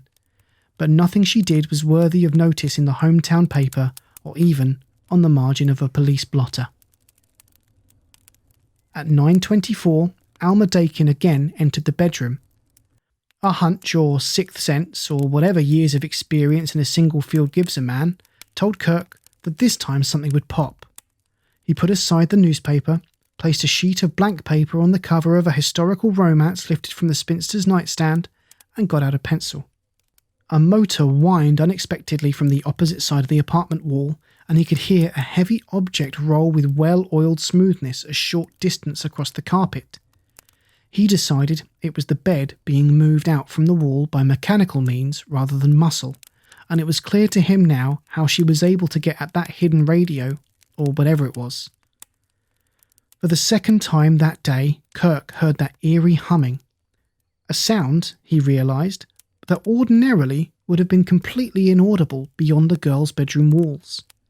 Suddenly the hum was chopped off, and a familiar voice spoke familiar words. "Mythos, contact established. Proceed." "A message for Orin, Alma Daikin." A series of almost undetectable clicking sounds, then, "Alma?" Despite the fact that the voice was coming through an amplifier, there was no distortion. Anything wrong?" It was a man's voice, clear, vibrant, young, and with no trace of an alien accent. Kirk's theory of an interplanetary menace lost some of its strength. I'm not sure, Orin," the girl said hesitantly. "There was a policeman at my apartment today, the same one Naya went to. The building superintendent told me." "That's odd. There's no way you can be tied in with her. Or is there?" "Not that I know of, Orin, unless they've decided to check back on me just for the sake of something to do. If that's what's happened and they've learned I was working for Dr. Carney at the time of his death, they may get an idea that the 3 deaths are related. And once a police officer gets suspicious, he can hound you unmercifully. That's what worries me, Orin. You know I'm not really an accomplished liar." "Shall we bring you here? At least long enough to build you a new identity?" A pause. Then the girl's voice began again. "Something else puzzles me too. There's no mention of Naya's confession in the newspapers." "What? You mean they haven't released Cordell? What will Tamu say?" "If they have, nobody knows about it. I told you Naya should have remained in their hands until the young man was set free. You don't know my people as well as I do, Orin. None of you do." "But the evidence? Nobody, not even the most stupid of Earthmen, could have ignored that evidence. Tamu won't like this." "I can't help it, Orin. I keep telling you, Orin, you must use a new set of standards for this world. If its people thought as yours do, none of these unpleasant things would have to happen." Another pause before the man's voice came over Kirk's earphones. "We didn't dare leave Naya in their hands. That's why we brought her back here. Look at the chance we took by permitting them to hold her even briefly. If only she hadn't blundered in the first place." His voice trailed off, then came back suddenly brisk. "Well, too late for regrets. We won't risk letting them question you. Field 7 in, say, 3 hours. Time enough?" "More than enough." Her relief was unmistakable. "It'll be wonderful visiting Mythox again, Orin. I hope Methu will let me stay for a long time." "I hope so too, darling. But our work comes first. None of us dares let down for even a moment. See you soon, and don't neglect to eliminate the contrabeam." "It will be gone in seconds after we break contact. Field 7 at, let's see, 12:30. "I'll be there. Farewell, Alma." The dim humming came back again, followed briefly by no sound at all. Then there was the noise of drawers being opened and closed with a kind of brisk and cheerful haste. Alma Daikin was prepared to take it on the lam. Martin Kirk knew he had only a limited time to plan his own course of action. One way was to walk into the adjoining apartment, place Alma Daikin under arrest, and force the whole story from her. A moment's reflection, however, caused him to abandon the idea. Any such move would end his chances of getting his hands on Naya North. More than anything, he wanted her, and he closed his mind to the broader aspects of what had taken, and was still taking place. No, his job was to follow Alma Daikin to her rendezvous with this man Orin, and in some way force the two of them into turning Naya North over to him. This time she'd stick around long enough to stand trial, even if he had to handcuff her to the bars of her cell. From beyond the wall, he caught the sounds of suitcases being snapped shut, followed by the fading echo of footsteps. He jerked the headphones from his head and went quickly to the hall door in time to catch a glimpse of Alma Daikin on her way to the building stairs, a bulging suitcase in each hand. Kirk raced for the kitchen of 3D, flung open the door and went down the rear steps with astonishing agility. He was opening the door of his car by the time the girl came out of the front entrance. He watched her place the bags in the trunk of a small, sand-coloured coupe and then slip in behind its wheel and start the motor. The coupe passed his parked car, turned the corner and disappeared. Before it had reached the next intersection, Kirk was rolling smoothly half a block to her rear. 2 hours later, both cars were moving along a winding country road miles from civilization. Kirk was driving without lights. Bad enough under favourable circumstances, but sheer folly considering the sky was completely overcast, so that he was denied even the faint radiance of the stars. Fortunately, there was no other traffic in this desolate section at 11 o'clock at night, so that his only danger was in failing to remain on the twisting road. Finally, near the crest of a particularly steep hill, 2 flaring red lights warned him that his quarry was applying the brakes. He cut his engine long enough to hear the coupe's motor die, then he swung his wheel to the right and coasted to a halt on the soft shoulder of the road. Under cover of bushes and trees, naked of foliage this time of year, Kirk worked his way silently ahead until he could make out the dim figure of the girl as she dragged the pair of bags from the boot. Without a backward glance, she turned away from the road and an instant later was lost to sight among the trees. There was nothing of the frontiersman in Lieutenant Martin Kirk, but fortunately the same was true of Alma Daikin. Where anyone accustomed to moving across natural terrain could have lost the officer with ease, in her case, he need only pause briefly from time to time and use his ears. At last, the seemingly interminable forest ended and the girl sank wearily down on an upended suitcase. Kirk, perspiring freely under the folds of his topcoat, halted in the shelter of a tree bole and waited. Beyond where the girl sat was a large natural clearing covered with a fringe of winter grass. The silence was close to being absolute. Only the faint keening of a chill wind and the restless creak of barren branches kept it from becoming unbearable. Gradually, his eyes became more and more accustomed to the absence of light worthy of the name, and he began to identify objects as something more than formless shadows. Alma Daikin appeared to be much closer to him than he had realised. He eyed her slim back malevolently, and when she lighted a cigarette, the wind bringing the odour of tobacco to his nostrils, he could cheerfully have strangled her for adding to his torture. Time crawled by. An hour, by reckoning, was 10 minutes by the illuminated dial of his wristwatch. His leg muscles began to twitch under the strain of holding the same position. Twice he managed to hold at bay explosive sneezes. He worried of being able to do so again. The last 5 minutes before 12:30 was like being broken on the rack. He caught himself straining his ears for the sound of a motor, of a faint humming, of anything to indicate Orin was arriving. Nothing. And at 12:30, still nothing. Martin Kirk had had all he could take. He was through standing out on a windy hill like some goddamn. Something seemed to flicker in the night air above the clearing, and he was standing slack-jawed at a circular structure the size of a small house, standing in the centre of the clearing as though it had been there for years. Before the lieutenant could get his jaw off his necktie, Alma Daikin had uttered a cry of relief and was racing toward the nearest edge of the gleaming vessel. A panel in its side slid noiselessly back, and the tall figure of a man was outlined in the opening. "Alma," he shouted, and sprang to the ground to meet her. They came together almost violently midway between the clearing's edge and the ship. She clung to him as he bent his head to meet her lips. Kirk glanced past them at the open portal. Dim light from within cast a soft glow against the night. Nothing moved in the narrow segment of the interior visible from where he was standing. And Kirk had a moment of what was as close to fear as he was able to know. A little time of bewilderment when his guard slipped just a trifle. What in the hell was all this? Into his solid world had come strange and unreasonable things. Crazy ships and people who didn't play according to the rules he had learned over thankless drudging years as an honest cop. A few tiny beads of sweat formed on his upper lip. Then his stubborn, inherent fatalism came to his aid. He grinned without humour. The hell with it.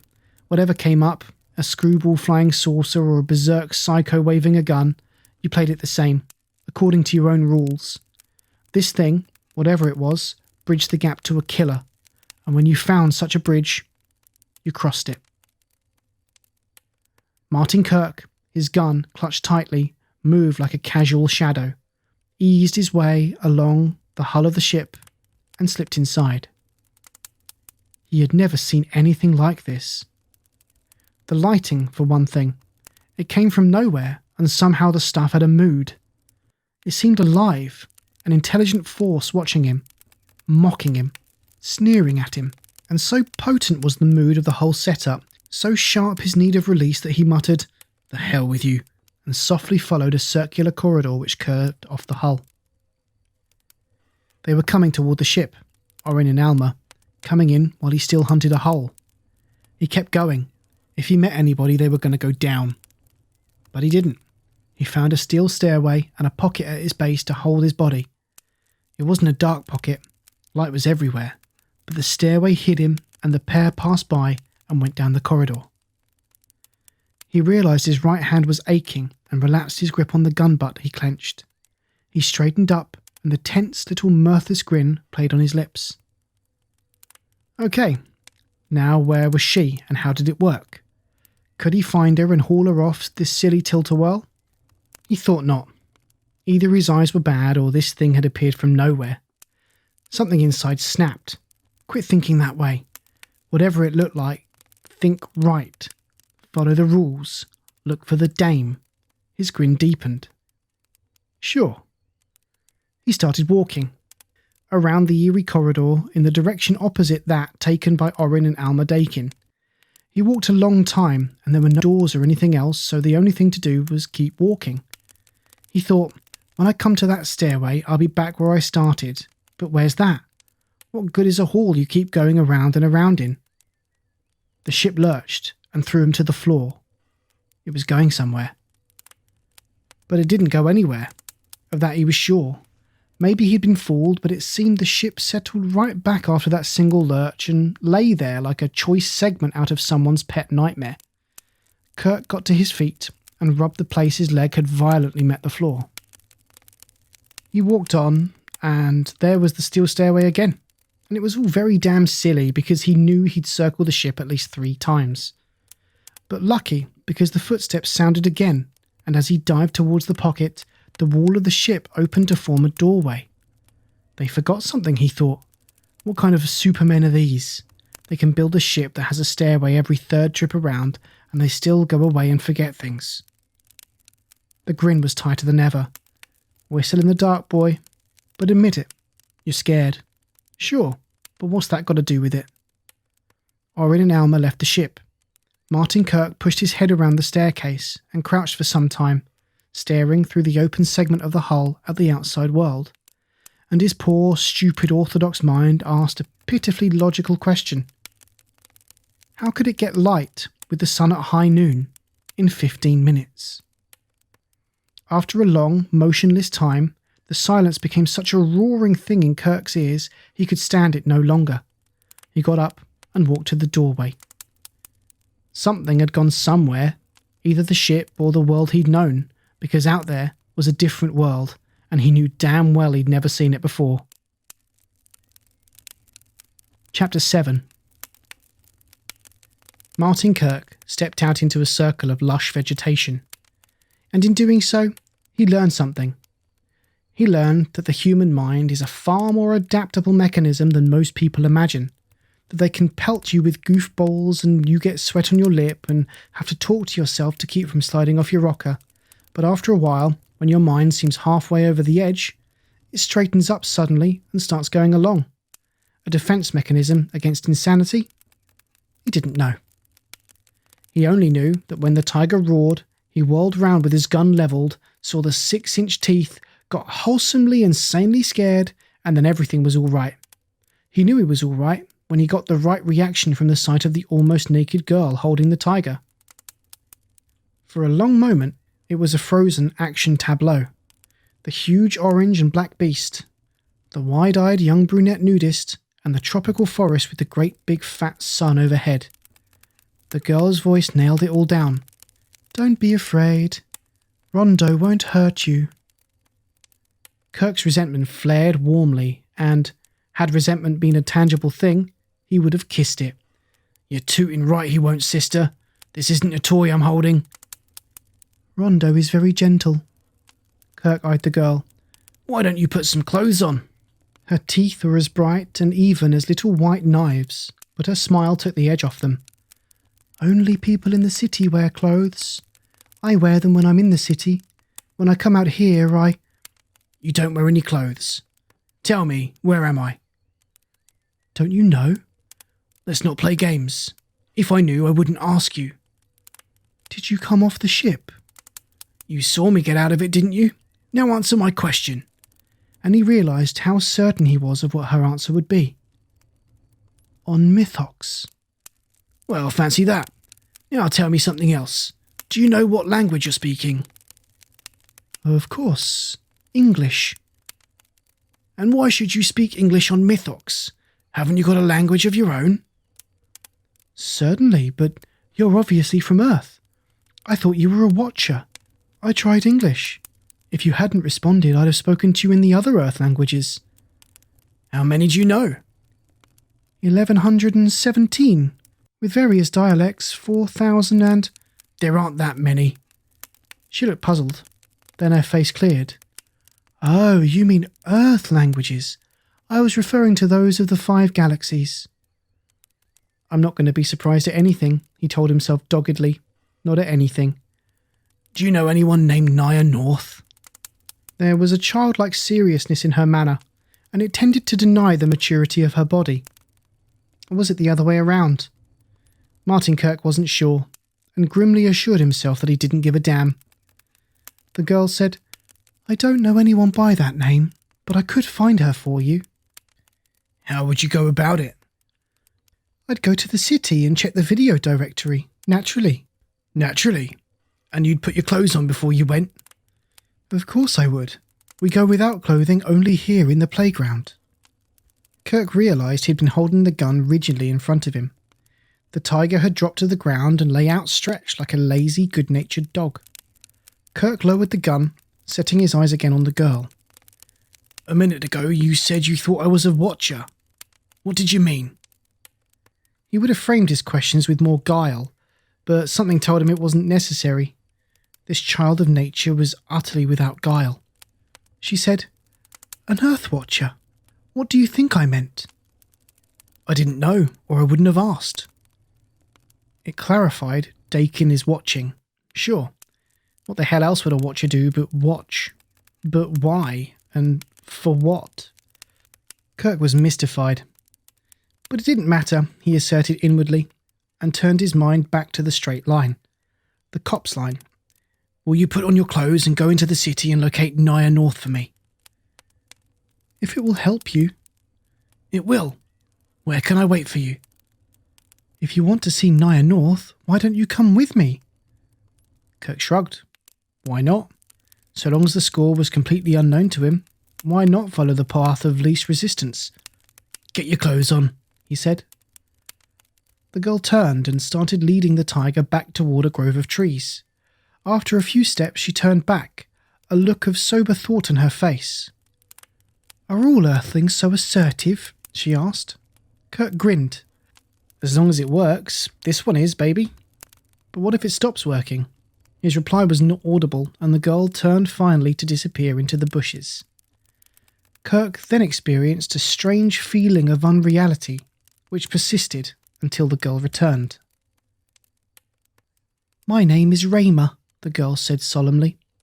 She wore tight-fitting trousers, a loose blouse, and had a silver-coloured air car with room in the back for the tiger. Kirk knew it was an air car when the craft lifted from the ground from no apparent means of acceleration and skimmed along just above the trees. He sat beside Rayma and asked, About that ship I came here in.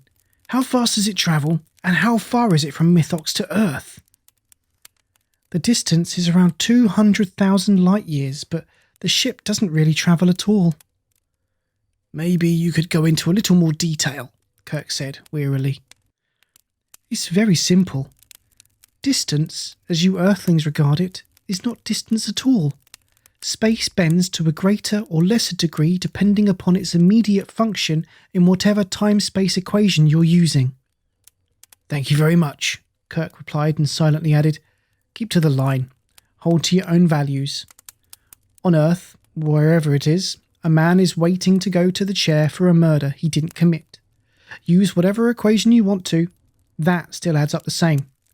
These people may be a lot smarter than you are, but they can't twist that one and make you believe it comes out any different. A strange city of graceful flying spirals was coming over the horizon. It moved closer, and the air car arced in to a halt on a huge cement landing area punctuated with small circles of a different material. Raymer jumped from the cockpit, and Kirk followed to hear the soft thud of the cat's 4 paws landing beside him. The cat went over and sat down on one of the circles. Raymer followed, stood beside the animal and called, Don't you want to go down to street level? Of course. How stupid of me not to know how. The circle dropped silently beneath them in a bright metal tube in which a door soon appeared to let them out into a broad street filled with casually moving pedestrians. Kirk noted that none of them seemed in any hurry, that here and there was an individual dressed like himself. Watchers on furlough or vacation, he thought a trifle bitterly. This picture was far from complete, but enough of it added up to furnish a name for them. Quisling was a good one. Perhaps traitor was better. All in all, he found one satisfaction. He could travel about as he pleased. A short walk brought them to a huge 4 or 5-story wall, like that of which Kirk had never seen. It was symmetrically covered with small opaque glass windows, beside each of which was a dial not unlike the ones on Earth telephones. Catwalks of some bright metal covered the wall. On these catwalks, numerous people were busy with strange business Kirk could not follow. "This is the video directory," Raymer said. She gave no further explanation, but while Rondo lazily rubbed noses with a bear cub sitting on its haunches waiting for its master, she spun the dial with practiced efficiency. "Now, if Naya North is in the city and wishes to see you, her image will appear in the mirror." As Kirk watched and the bear slapped the grinning tiger with a playful paw, the opaque glass cleared and the tall, willowy figure of Naya North appeared in miniature. "You may speak in here," Raymer said, solemnly indicating a small screened opening beside the mirror. "My, she's pretty, isn't she?" Naya North was entirely composed. She wore a pale blue gown, and from the background in the mirror, Kirk gathered that she was at home. "Aren't you surprised?" Kirk asked. Now, a slight frown creased the lovely Naya's brow. "A little, perhaps. How did you get to Mythox? And why did you come?" "A slight matter of murder. A murder you confessed to. Or has it slipped your mind?" "Aren't you being rather absurd? That's all done with." "Not so far as Paul Cordell is concerned. He's going to the chair. Only he isn't. We're going back and straighten a few things out." Genuine surprise was reflected now, and possibly a certain contempt. "My opinion of you lessens. I hadn't rated you as a complete fool. How did you get here?" "The same way you did, I suppose. Is there more than one way?" Naya's frown deepened. "Does that mean you were brought?" "Not intentionally. I stowed away on that funny round ship that doesn't go anywhere and travels far." The beautiful brow immediately cleared. "Oh, I see," Naya observed with amusement. "And you know exactly how you'll get me back to Earth, I suppose? Thousands of light years? It's a long walk." "I'll take one thing at a time and worry about them in order of appearance. The main thing for you to remember is this. You may be as smart as all get out, but you broke an American law on American soil by your own confession, and by God, you're going back to answer for it." "Idiot, I can have you." Kirk's mood changed to the quizzical. "It's entirely beside the point, but I still don't get you, baby. Why the switcheroo? You walked in and confessed. Then you took a powder. Now you're sneering my teeth. What do you use for a rudder, sweetheart?" "I followed orders." Naya flared up with a mixture of anger and sullenness. "I am now free of the assignment." Kirk pursed his lips thoughtfully. "You wouldn't be a sort of hatchet woman for this high-blown outfit, would you? I can think offhand of a few other names. Carney, Blatz, Kennedy. What gives with knocking off nuclear physicists, baby?" Naya did not answer. When she started to turn away from the mirror, Kirk glanced at the silent Raymer standing with her hand on the Daiger's head. "Is there any way I can call on the lady in the mirror personally?" "Not if she doesn't want to receive you," Raymer said. She was studying Kirk with wistful dark eyes. Naya turned back quickly. "I'll be glad to receive you. It's time I taught you a lesson." "Fine. What's your address?" But Naya was gone. The little mirror turned opaque. Kirk shot a questioning glance at Raymer. "Does yes mean no on this cockeyed planet?" "Her car will come," Raymer murmured. But the petite, dark beauty seemed interested in other things.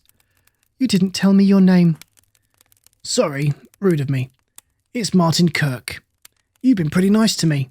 I wish there was some way I could show you my appreciation. You're going to see Naya North? Yes. She's a murderess. I'm taking her back to my planet. I'm afraid that wouldn't be possible. You too, honey? Kirk reached out and flicked one of the raven curls. If things were different, you and I might be able to have fun. I spend a lot of time where you found me. Maybe. I doubt if I can make it, but keep your clothes on after this, as a personal favour to me. She was the very soul of solemnity. I don't understand you. I really don't understand you at all. At that moment, an air car, much smaller than Raymer's, dropped gently on the street beside Kirk. Good Lord, did this thing smell me out? It came to the mirror on Naya's private wavelength. Get in, it will take you to her. Kirk crawled into the car. The last thing he saw before it lifted into the air were Raymer's dazzling black eyes. The last words he heard were, Goodbye, Martin Kirk. I will visualize you. The car swung above the graceful, spidery buttresses and moved across the city. Kirk filled in the time by trying to figure out what made the thing go. He hadn't gotten to first base when the car lost altitude and came to rest on a balcony hung with seeming perilousness on a sheer white wall. Kirk stepped out. A large glass panel had been pushed back and Naya stood waiting in the opening. Nice of you to receive me, Kirk said. Have you got your bags packed for a trip stateside? Please come this way. Naya turned and moved through the room just off the balcony. On the far side, another door gave exit. She passed through it and turned as though waiting for Kirk. He took 1 step, 2, 3, 4. Then something came from somewhere and almost tore his jaw off. He went out in an explosion of black light. Chapter 8. Kirk came to with the feeling that his period of unconsciousness had been momentary. Naya was standing as she had stood before, just before the inner doorway. The mocking smile was still on her face. Did you trip? Kirk got groggily to his feet. No, that's the way I always cross a room. As he came upright, his hand reached toward the bulge made by his shoulder holster, but it didn't get that far. He had not seen from whence the first blow came, but that was not true with the second. From a tiny opening in the door jamb, a pinpoint of light appeared. It hung there for a moment, then it brightened, expanded, and shot forth a slim beam. It contained a silvery radiance and the kick of a Missouri mule. It slammed against Kirk's jaw, but not quite so hard this time, only hard enough to send him down again amidst a cloud of shooting stars. He shook his head and got to his hands and knees. What's that? A train flashlight? He began coming up. As soon as he didn't need his right hand for rising, he reached for his gun. The light beam seemed to resent this. It hit him in the solar plexus this time, a sickening blow that fed nausea down through his legs. He tightened his stomach against the agony and began getting up again. You see how useless it is? Naya asked. Besides us, you Earthlings are children. Will you stop being foolish, or must I kill you? Kirk squinted craftily at the pinpoint of light with one closed eye. Clever little devil. What the hell? Nude innocence, tigers on leashes, light beams that knocked your teeth out, Paul Cordell with a shaved spot on his head. You got your bag packed for a little trip? For a brief moment, genuine fear flamed in Naya's eyes. And in Kirk's mind, dumb babe. What's she got to be scared of? They hit you with nothing and make it stick. Kirk croaked. Grab your bag. We'll go find that flying biscuit. We got a date with Arthur Kaler Troy.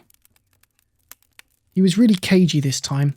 When the light beam shot out, he hurled himself to the side, but he could have saved the effort.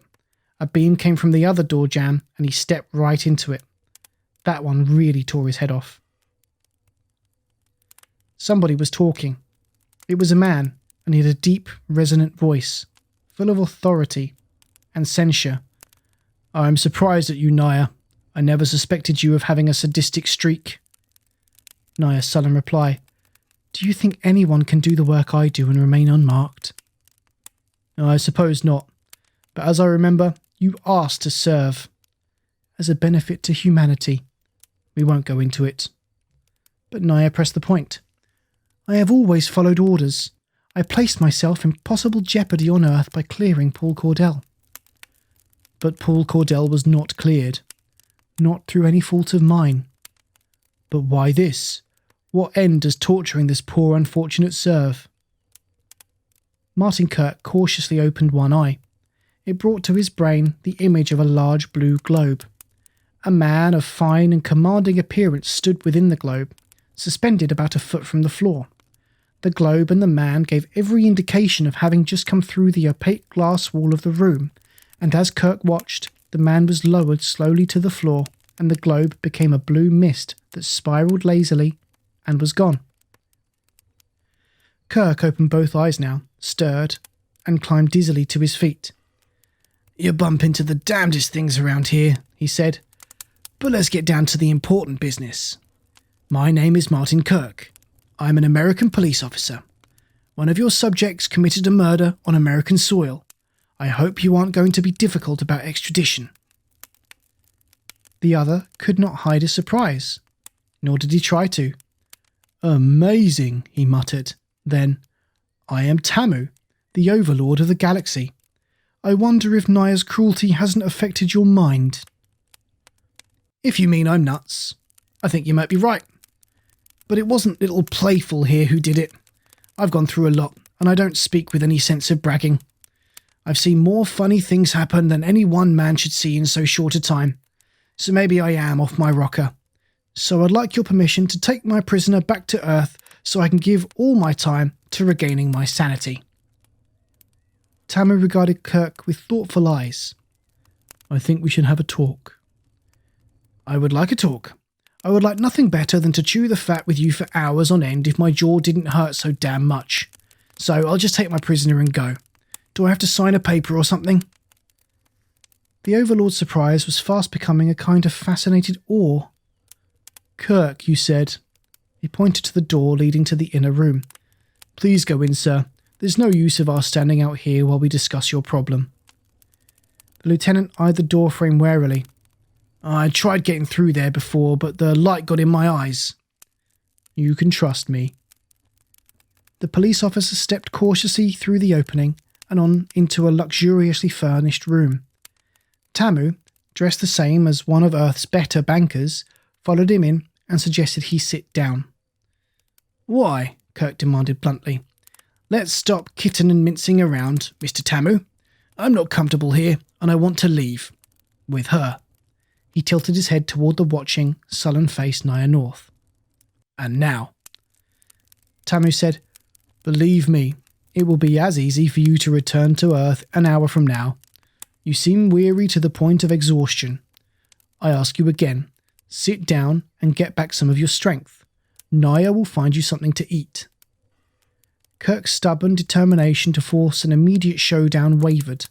It had been born largely of fear to begin with, and the thought of relief for his burning throat was impossible to resist. I could use a drink, he admitted. Tamu gestured and Naya North turned to leave the room, but Kirk leaped forward to block her off. Nothing doing. I don't take my eyes off you. I'll just pass up that drink. The girl glanced at the Overlord and shrugged helplessly. Tamu said, Have a girl bring in something. While we're waiting, I suggest all three of us get comfortable.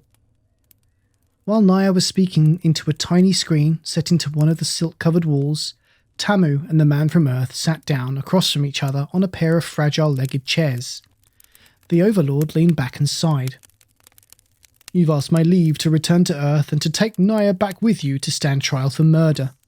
Have you considered that I may refuse that permission? I don't think I have to consider it, Kirk said promptly. You don't? Tamu was mystified again. Why not? You tell me you're the Overlord. I take that to mean you're in charge. That means you have laws to govern your people, and that means you believe in laws. One of your subjects has broken the law of my country. You can't refuse to let her take the consequences any more than if the situation were reversed. Tamu was shaking his head and smiling slightly.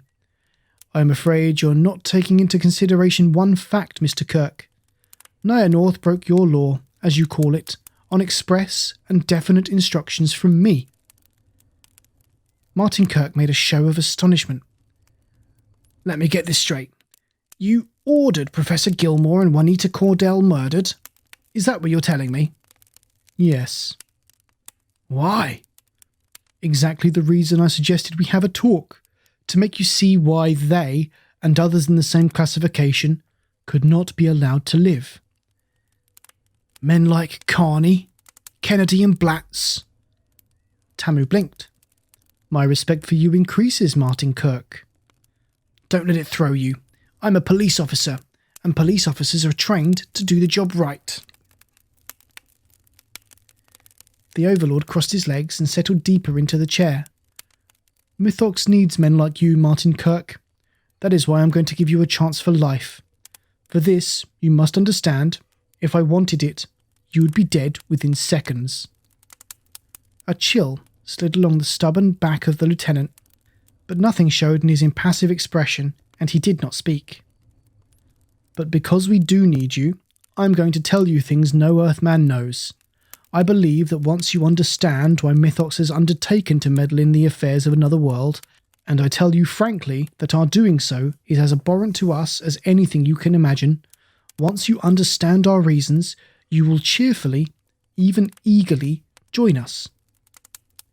And if I don't, you know the answer to that, I'm sure. A slim, fair-haired girl in pale green toga-like dress entered the room, carrying a tray holding tall glasses of some sparkling blue beverage. She offered it first to Kirk, then the others. Lieutenant removed one of the glasses, waited until Tamu and Naya had done the same, but not until they had drunk some of the liquid did he tilt his own glass. The cold, tangy liquid hit him like a bombshell on the pleasant side. He could almost literally feel his strength flow back, his senses sharpen, and the poisons of fatigue and mental strain disappear. I am listening, he said. Tamu set his glass on the edge of a nearby table and bent forward, his manner earnest. It won't take long, Martin Kirk. Hear me. We of Mythox are far in advance of the peoples of Earth, both spiritually and scientifically. Life on our planet materialized in much the same manner as on your own world, but countless ages before. Almost the same process of evolution took place, but somewhere along the line, humanity on Mythox managed to reach full development without the flaws of character found among so many of Earth's inhabitants. When I tell you that we find it almost impossible to voice an untruth, that taking a human life willfully for any reason is equally difficult, that crime of any nature is almost unknown here, then you will see the difference between the two planets. For ages, our scientists have observed the events taking place on Earth. By perfecting a method for changing matter from terrene to contra-terrene, we have managed to bridge the million light years of space separating our worlds as we saw fit. Thousands of years ago, we could have gained control of your ball of clay and turned mankind into any pattern that we might choose. That is not our way, Martin Kirk. Free will is our heritage too, and we respect it in ourselves. And for that reason, we must respect it in others. So long as Earth's peoples confined their more destructive tendencies to themselves, we kept our hands off, even while we failed to understand such senseless conduct. And then one day we witnessed an explosion on Earth's surface, an explosion different from any of the countless ones before it. That explosion was the first man-made release of atomic energy, a process we had known how to bring about for ages, but one we would never use. For we have learned the secret of limitless power without the transformation of mass into energy. Your way is the way of destruction, Martin Kirk. Ours is exactly the opposite. For the first time, the leaders of Mythox knew the meaning of fear. Fear that, once Earth scientists had found the secret of nuclear fission, they would go on to the one extreme forbidden throughout the universe itself. And so we acted. Not in the way your people would have acted were the situations were reversed. For we were still determined that there would be no intervention on our part in Earth's affairs, and that is still our way, just as it must always be. But there must be one exception to this rule. No one on Earth must be allowed to blunder into the extreme I mentioned a moment ago. Tamu, the overlord of Mythox, paused to drink from his glass and to cast a speculative glance at the stolid face of Martin Kirk. He might as well have studied the contours of a brick wall. The road to that blunder had been opened the day your learned men first split the atom. If they persisted down that path, it was bound to follow that they would attempt the thing we feared, the splitting of hydrogen atoms, the hydrogen bomb, as you call it. We know what that would mean. A chain reaction that would wipe out an entire galaxy in one blinding flash. Our galaxy, Martin Kirk, yours and mine. Do you have any thought at all on what that means? The question was rhetorical. Even before Kirk could shake his head, the Overlord pressed on. Mythox and Earth are two grains of dust on opposite sides of a galaxy, a spiral formation of stars and planets 200,000 light-years wide and 20,000 thick. Between us lie countless other worlds, a vast number of them supporting life. Not always, or even often, life as we know it, but life nonetheless. There is not one of these worlds, Martin Kirk, we do not know as thoroughly as we do our own. Fortunately, for our purpose, only a relative few have progressed along a line which can lead to danger for the rest. Yours is one of those which has, and why we of Mythox have taken a well-masked place in your affairs so far as they relate to nuclear physics. Every scientist of your world, male or female, is constantly under the eye of a watcher. These watchers are members of your own races, people we have enlisted in the fight to save not just their world or mine, but millions of worlds. When a watcher learns a physicist is close to the one key to success in his effort to make a hydrogen bomb, an equation that begins 12 times 0.79, we are notified, and a killer from our own people is sent to execute that scientist. Yes, Martin Kirk, we have those among us, a very few, who are capable of killing on orders and for cause. Naya, here, is one of them. She was sent to take the lives of Gregory Gilmore and Juanita Cordell, but she bungled, and instead of their deaths resembling heart failure, they were obviously murdered. Alma Daikin tried to cover up the truth by making it appear both scientists had died at the hands of a jealous husband. She succeeded, both because of her perjured testimony and the fact that Paul Cordell insisted on telling the truth. But when we of Mythox learned what happened, Naya was sent back to confess the crime. She entered the laboratory only a few hours before she came to your office. While she was in the laboratory the second time, the clues you found were put there.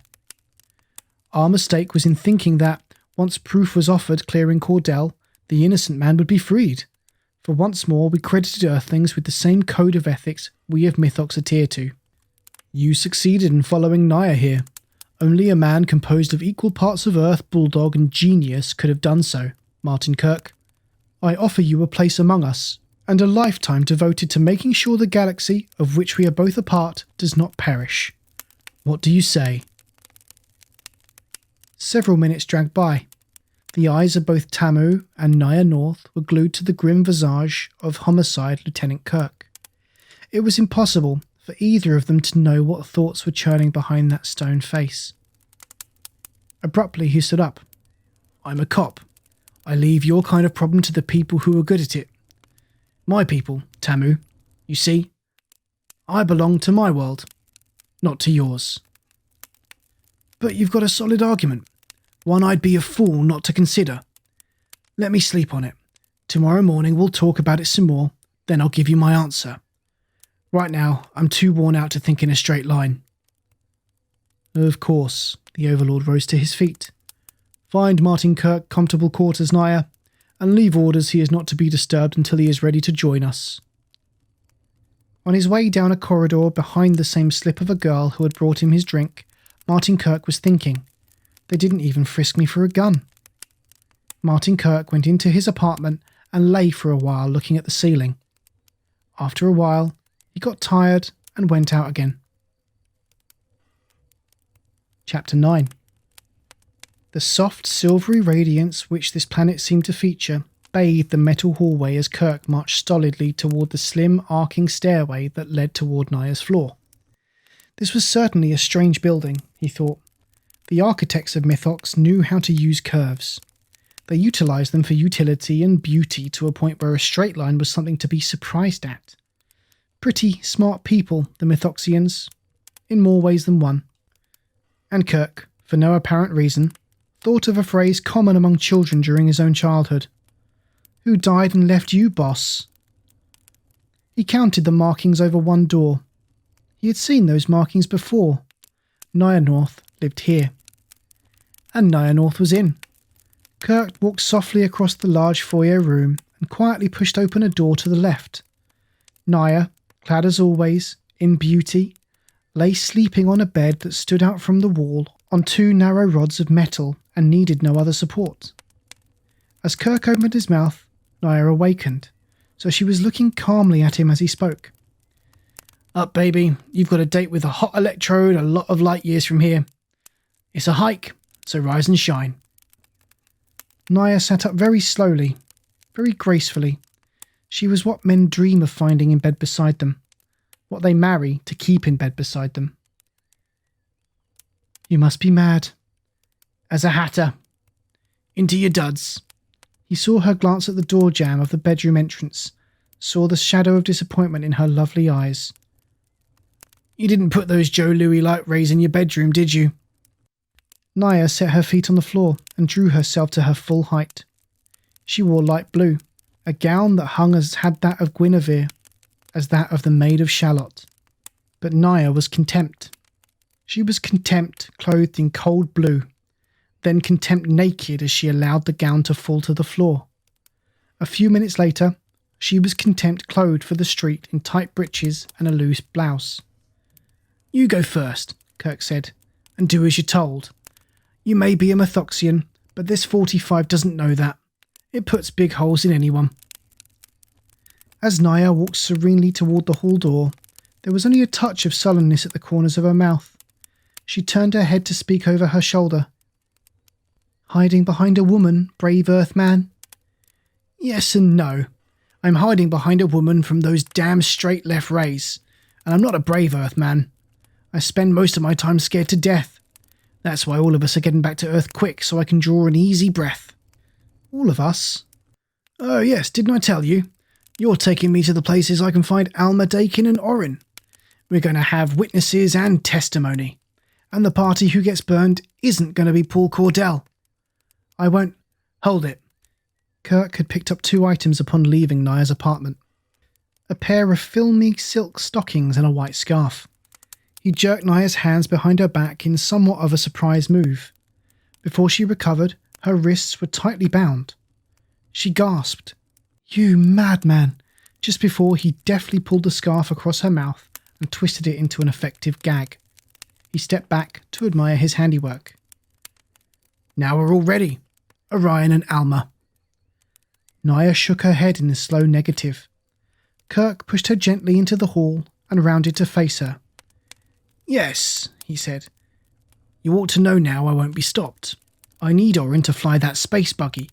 If I don't get him, we can't go. Then there'll be nothing left for me to do but even the score for Paul Cordell. He'll have to go, but you'll keep him company. Naya stood like a statue, apparently considering. Then she moved slowly down the corridor in the opposite direction from which Kirk had come. Down 3 curving flights and stopping finally in front of a door identical to her own. Kirk stepped forward and leaned firmly on the knob. The door opened. He knew where the bedroom was in these apartments now. He pushed Naya ahead of him into the bedroom and saw Alma lying with her eyes closed. Kirk whirled just in time to level his gun and bring Orin to a dead stop. Over by the bed, highborn. As Orin complied, Kirk leered at Naya. That was clever, but I had it doped. I spotted them for a husband and wife or the Mythox equivalent quite some time back. A good chance shot to hell. What do you want here? Orin demanded. A chauffeur. We're heading earthward on the first ship. That's the one out in the jungle. But you talked to Tamu and I thought I'd been suckered. No, no, my friend. On the force, they called me the boy with the one-track mind. I can see what they meant, Orin sighed. Thought you would. Tell your wife to get dressed. We're getting an air sled. You might have the decency to... I won't turn my back. You can stand between us. That's the best I can do. Alma dressed swiftly in a costume similar to Naya's. When they were ready to leave, Kirk said, Now let's get it straight once and for all.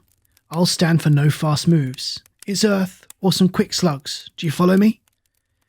They did not speak, but they evidently believed Kirk because 15 minutes later, the party of four stood beside the ugly ship while thick trees and grasses whispered around them. Inside. In the corridor, Orin stopped and turned as though having thought of a convincing argument he was bent upon trying. Kirk poked him sharply in the ribs with the barrel of the .45 and he moved on after the woman toward the ladder and thence to the motor room. Once inside, Orin turned and spoke sharply. Won't you reconsider? Push the levers, Jack. The right ones. Tamu is a reasonable man. We could talk to him again. He would make even a more generous offer. I'm waiting. Certainly you did not refute the logic of his argument. We're in the right. Our case is just. The galaxies must be protected from the right levers, Jack. From those who through ignorance, stupidity or ferocity would destroy it. One more minute of this and there'll be dead people aboard this ship. You're helpless, really. You can't fly this ship without me. Therefore my life is safe. I merely refuse to launch it. Would you like a dead wife? Orin whitened perceptibly. She may be a wife to you, but to me she's just a doll who helped lie a man into the chair. You wouldn't do it. You haven't got the nerve to shoot down a man or woman in cold blood. Kirk looked steadily into Orin's eyes. You don't believe that, do you, bud? Orin held the gaze for a long time. Then he dropped his eyes. No, I don't believe it. Then get to work. One last offer. Won't you reconsider? Join us? No.